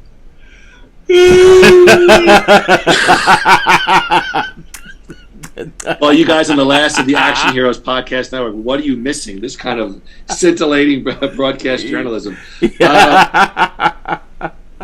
Groo, I don't know if you're going to goof on it, but she was a fairly big name, Ruby Riott, after numerous teases on social media, now known as Ruby Soho. She was AEW bound. Ruby Riott never got her hands on gold in the WWE, but she had a pretty big-time run in NXT and as the lead in the Riott Squad on the main roster. Ruby Riott, AEW, Ruby Soho. That would make her the only female wrestler who has not had the WWE Championship. So, doesn't move any needle anywhere. Doesn't move anything else? Maybe, but we could have that. That's a separate podcast. All right, well, here's the big three. Adam Cole is all elite, baby. A sentence no one thought was possible just over a month ago. During his 4 years with WWE, Adam Cole was basically an NXT superstar, but he was one of the biggest, an NXT Triple Crown winner. He had a big-time run on the Survivor Series. He's a former NXT champion, inaugural NXT North American champion, a former NXT Tag Team champion, as well as the Dusty Rhodes Classic winner. He was the lead of the Undisputed Era in NXT, which ran roughshod over the entire NXT roster for many years. 7 NXT year-end awards. I mean, he's an NXT guy, but he's still a big name in wrestling. Adam Cole, he's AEW. Yeah, I think that he probably saw that he wasn't going to be anything. He never got out of that NXT thing into the WWE, and he realized that was never going to happen with the WWE. So it was time to go. So I didn't see that as a tragedy for either. I think that that's the best thing for both parties involved. Met Adam Cole at the airport in New Orleans. Got his autograph. Very nice guy. Let me just hit you up with 2 things real quick. From what I've read, perhaps look, he doesn't have the look I think Vince wants in his big time guys. Right. Perhaps he would have been called up as a manager or a mouthpiece, or 2, they wanted him to cut his hair and change before he went up to the main roster. Any comments on this shocking reveal? It wasn't very shocking to me. Thank you. That's what I'm saying. Okay. Groo, perhaps the biggest name. We got 2 left. I'll let Andrew decide, but I'm obviously interested to hear Andrew's thoughts on the big 2. One of the biggest, of course, is CM Punk, the best in the world. Well, Groo, he seemed to be completely done with professional wrestling after his WWE departure 8 years ago, but he returned at a sold-out United Center in Chicago to return to AEW. He's been called the best in the world. He's been out for over a better part of a decade. He's also a WWE Triple Crown winner. He's a 2-time WWE champion, a 3-time WWE World Heavyweight champion, a former ECW, a former Intercontinental champion, as well as a 2-time Mr. Money in the Bank. I got a few thoughts on CM Punk, but there's no doubt he's a big name, but I'll throw it to my partner in crime first. Groo, CM Punk, he's AEW. It's still a bitter bastard. And Come on. give me Give me your thoughts. Yeah, and those are my thoughts, and I don't understand why he didn't. He could have done something in the WWE first. I think he owed it. I think he owed it to fans. Does he? I don't know. Maybe I'm wrong. I don't know. All I heard, he wanted to go to MMA, and then he was, bitching about his treatment in WWE. But I think everybody goes through that. You don't leave your profession over bad booking, or over booking that doesn't, sit well with you. So there had to have been more about it that made him leave the entire wrestling world. He's been gone for 8 years. You've read the stuff online. He went on whoever's podcast and he let it rip, and then he kind of went quiet, radio silent for many years. But the bad booking, the runs with Cena, the runs with Rock, injuries, jobbing to the Shield, jobbing to Roman Reigns, poor creative, feuding literally behind the scenes with Triple H, Vince McMahon. They've all been through that. It didn't sound like a complete cakewalk. No, I understand, and I agree. But he wanted to main event Mania with Cena, and they gave it to The Rock. And I know that upset him, and then they gave him The Undertaker, or I think instead of they wanted him to fight Triple H at Mania, he didn't want to do it. I think he was hurt about it, the way he was treated medically. Well, there was, staph infection, I believe. I could understand that stuff, but the stuff with The Rock, you're losing out to the biggest movie star in the world. I understand. So, you can't, I don't accept that one. But I would have loved to have seen him do something, have his return be where it happened for him. But he goes and makes a splash. Do you think there is any scenario in which he falls under the WWE banner before it's all said and done? Nah. I'm not sure either. No, it would have. It would have happened. Now WWE will never be interested, no matter what, because it's now that the big splash has been made, they gotta back it up. So they still have to make headlines. And I don't see it happening. But I was wrong before. So maybe it will. But, it doesn't interest me. All right, well, perhaps this might interest you. Just 5 years ago, one Daniel Bryan was retired. He was medically disqualified from competing inside the squared circle. 2 years later, Daniel Bryan was cleared for return to action. And that seemed like he was going to have one last run, one last hurrah with the WWE. He became WWE champ in January of 2019, and he had a complete career resurgence. He did the whole Echo Warrior gimmick as champion. He refused to wear the leather strap because he was vegan. He's won the Elimination Chamber. He's won the Universal Championship. He's headlined WrestleMania in a triple threat match. Great match against Triple H. He's done it all pretty much in WWE. Daniel Bryan, now known as Bryan Danielson. That's the last big name to go. Perhaps there's more, but let's talk about it. Bryan Danielson is in the AEW.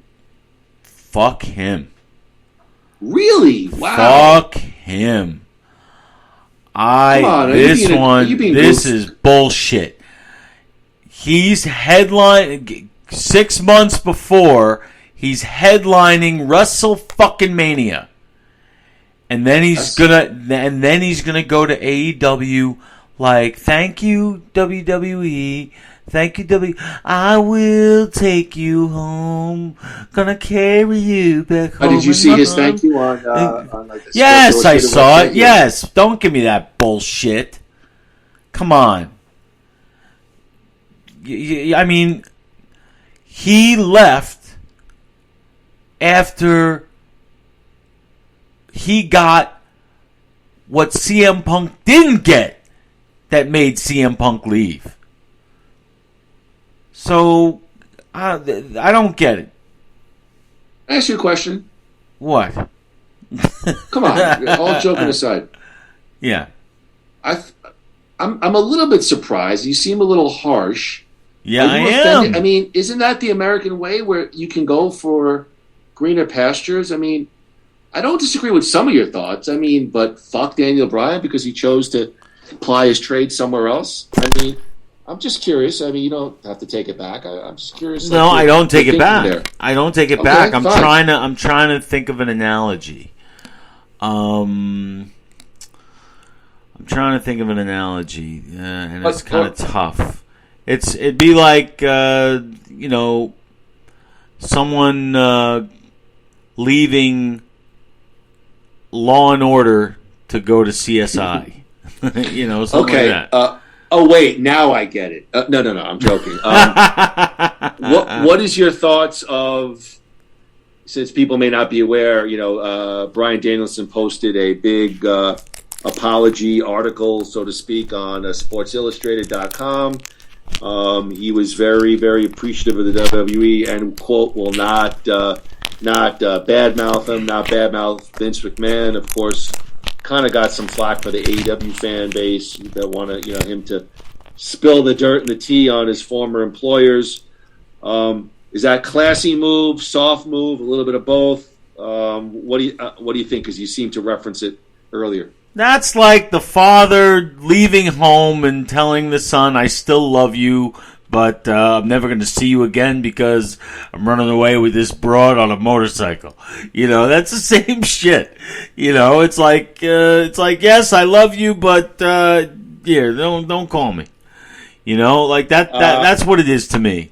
Yeah, I don't know if I'm buying that analogy. However, I think Bryan Danielson is smart because he's not burning bridges. Yes, and I'm almost positive he'll end up, whether it's a WWE Hall of Famer, he will be back under the WWE banner. He is married to Nikki Bella, but watch her join him. Like Ambrose's wife. Maybe. She has a show on Sirius XM on Busted on the not Busted Open, but that station once a week. She has a show with Misha Tate, right. the MMA lady.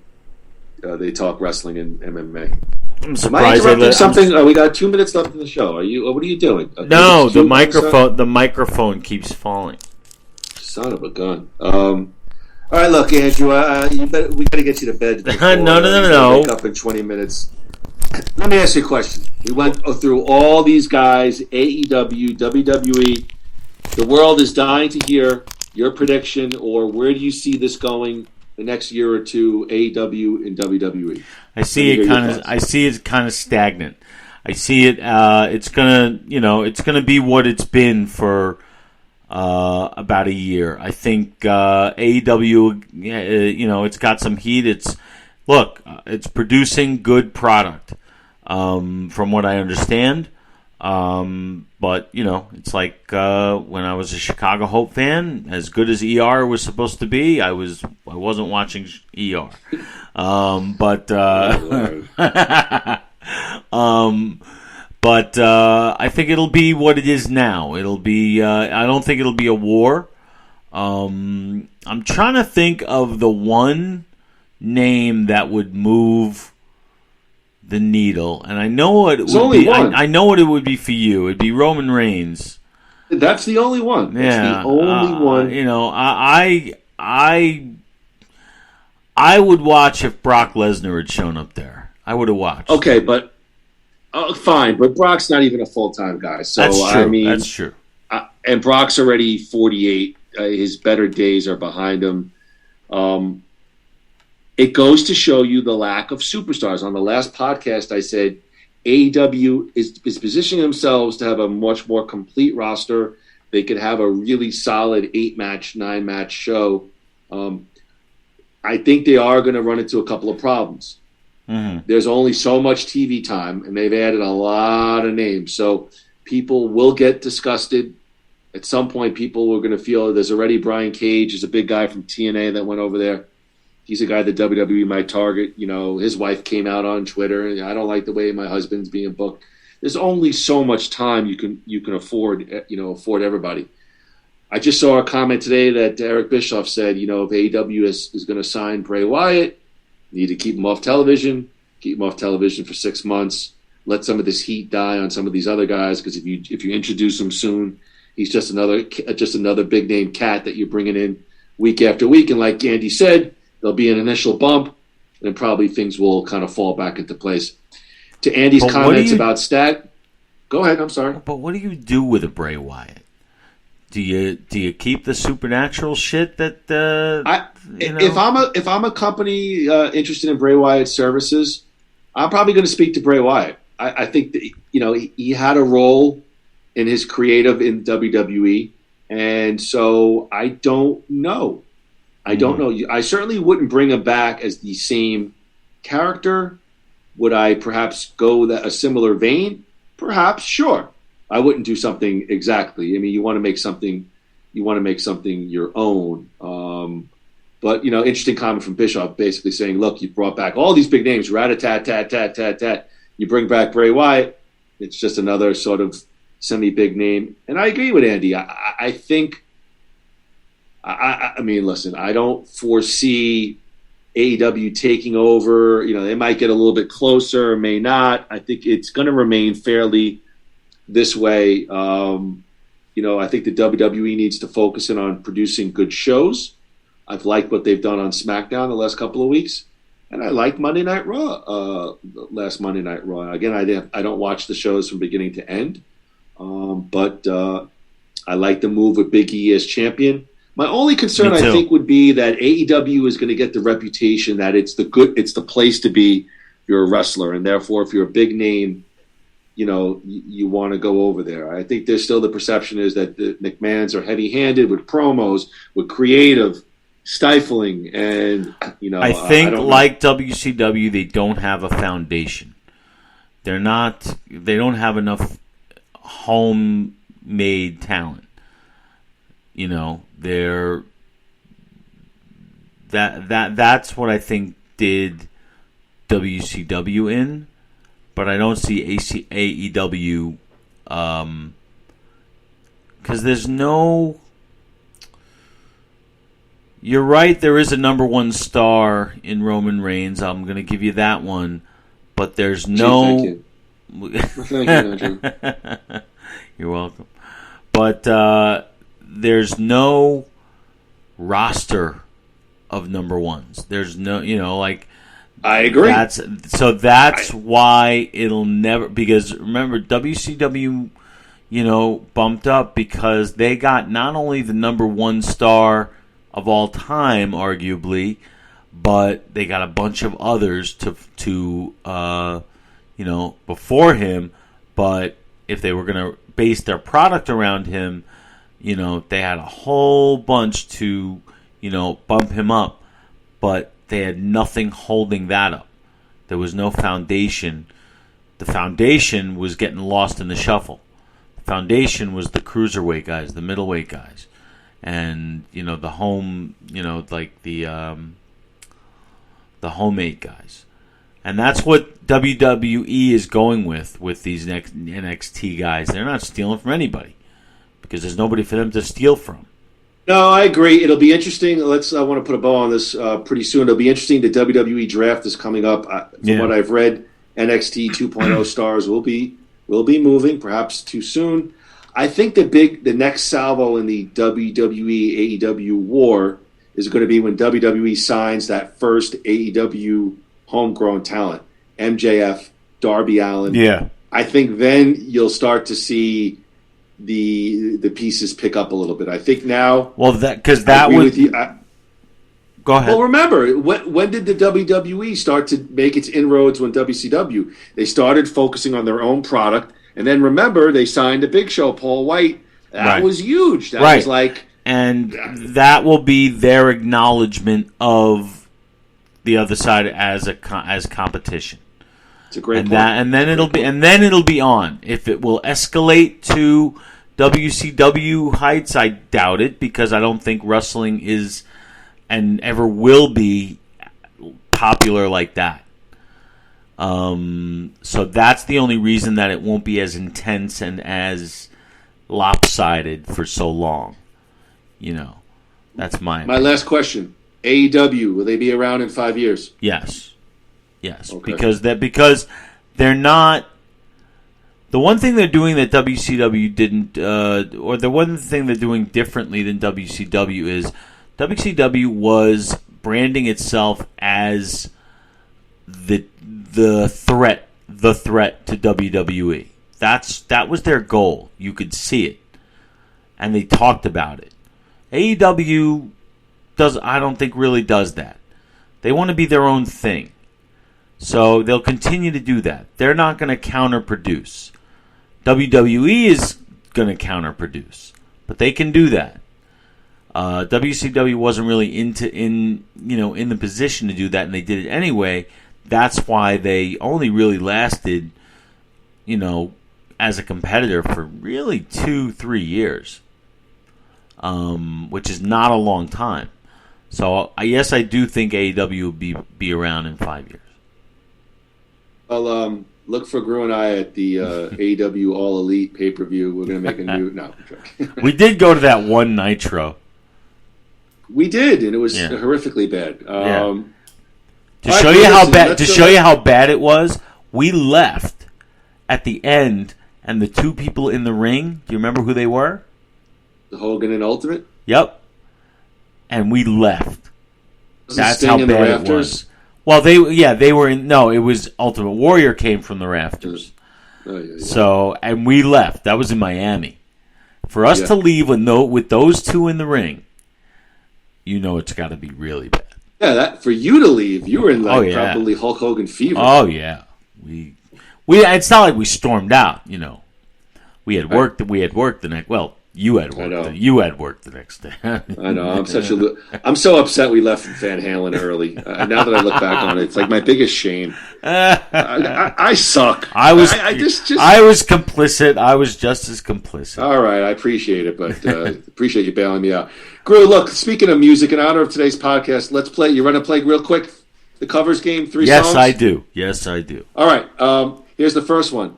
I shot the sheriff, but I did not shoot the deputy. Do you know who sang the original and who did the cover, so to speak? I believe the cover was Eric Clapton. Eric Clapton, 1974. Do you know the original artist? Was the original Bob Marley? That is correct, Bob Marley. Hey. That is correct for 5 points. Bob Marley and the Wailers. Hey.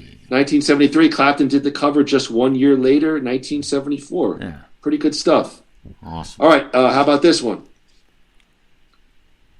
I hurt myself today to see if I could feel. Oh, man. What's the name of that band? Blah, blah. Where have I begun? My only friend. Johnny Cash did the cover. Johnny Cash in 2002. Do you know who sang the original? Oh, I do, but I'm drawing a complete blank. Everyone I know goes away in the end.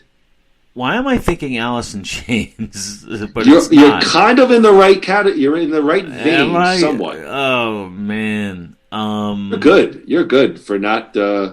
I don't. I know. I'm familiar with the band, but the name is disappearing from my brain. So it's 9 Inch Nails. 9 Inch Nails. Okay. Trent Reznor. 9 Inch Nails. I was gonna say Trent Reznor. Oh my god! I was 100% gonna say Trent Reznor.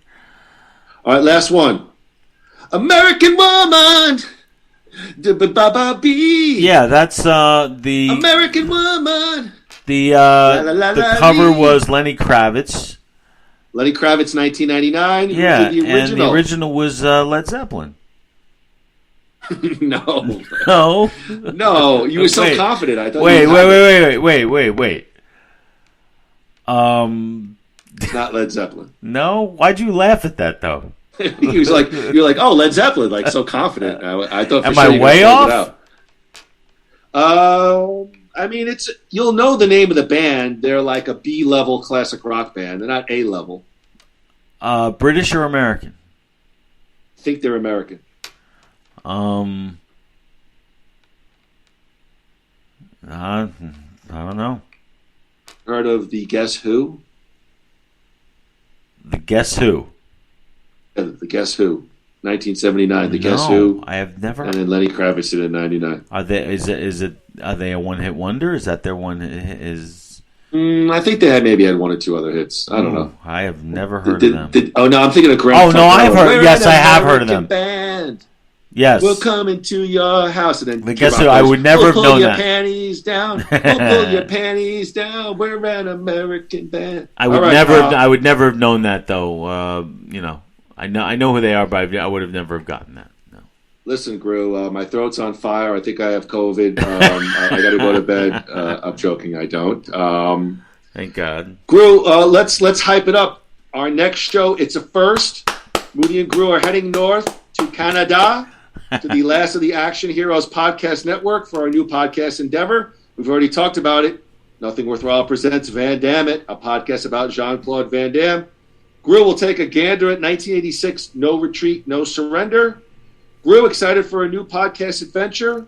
And any thoughts on Jean-Claude and No Retreat? Yes, I am very excited about this. I'm excited to be, like I said in the beginning, I'm excited to be a part of this network. But I had so much fun watching No Retreat, No Surrender, and I'm so very much looking forward to. We're gonna laugh a lot on Saturday, and it's gonna be great. We're gonna do some new things. Try out some different things, but it's going to be. I'm very, very excited to be a part of this thing. I just want to let you know that the Rocky Minute guys just texted me and they said they want to fight us at 7-Eleven at 2:30 in the morning. Let's go. We're entering their podcast territory. Well, where there's a Willis, there is a way. Yeah, I mean, hopefully we can meet those high standards and everything is 6 degrees from Schwarzenegger. Yeah, 3 Willies. I want to win 3 Willies for my podcast. We'll either be the most loved or most hated after week one. You gotta be always hard for justice. Absolutely. So let's go the distance. Let's go the distance. Let's wrap it up on that thought. Van Damme It on Saturday. Groo, let's take. Why don't you take us out? Yes, ladies and gentlemen, we will see you on Saturday. Van Damme It, a Jean-Claude Van Damme podcast with whoop. Moody and Groo. A very special Nothing Worthwhile on Saturday. Please join us then. And until we meet, no retreat and no surrender. Evan, 1, 2, 3. Whack, whack.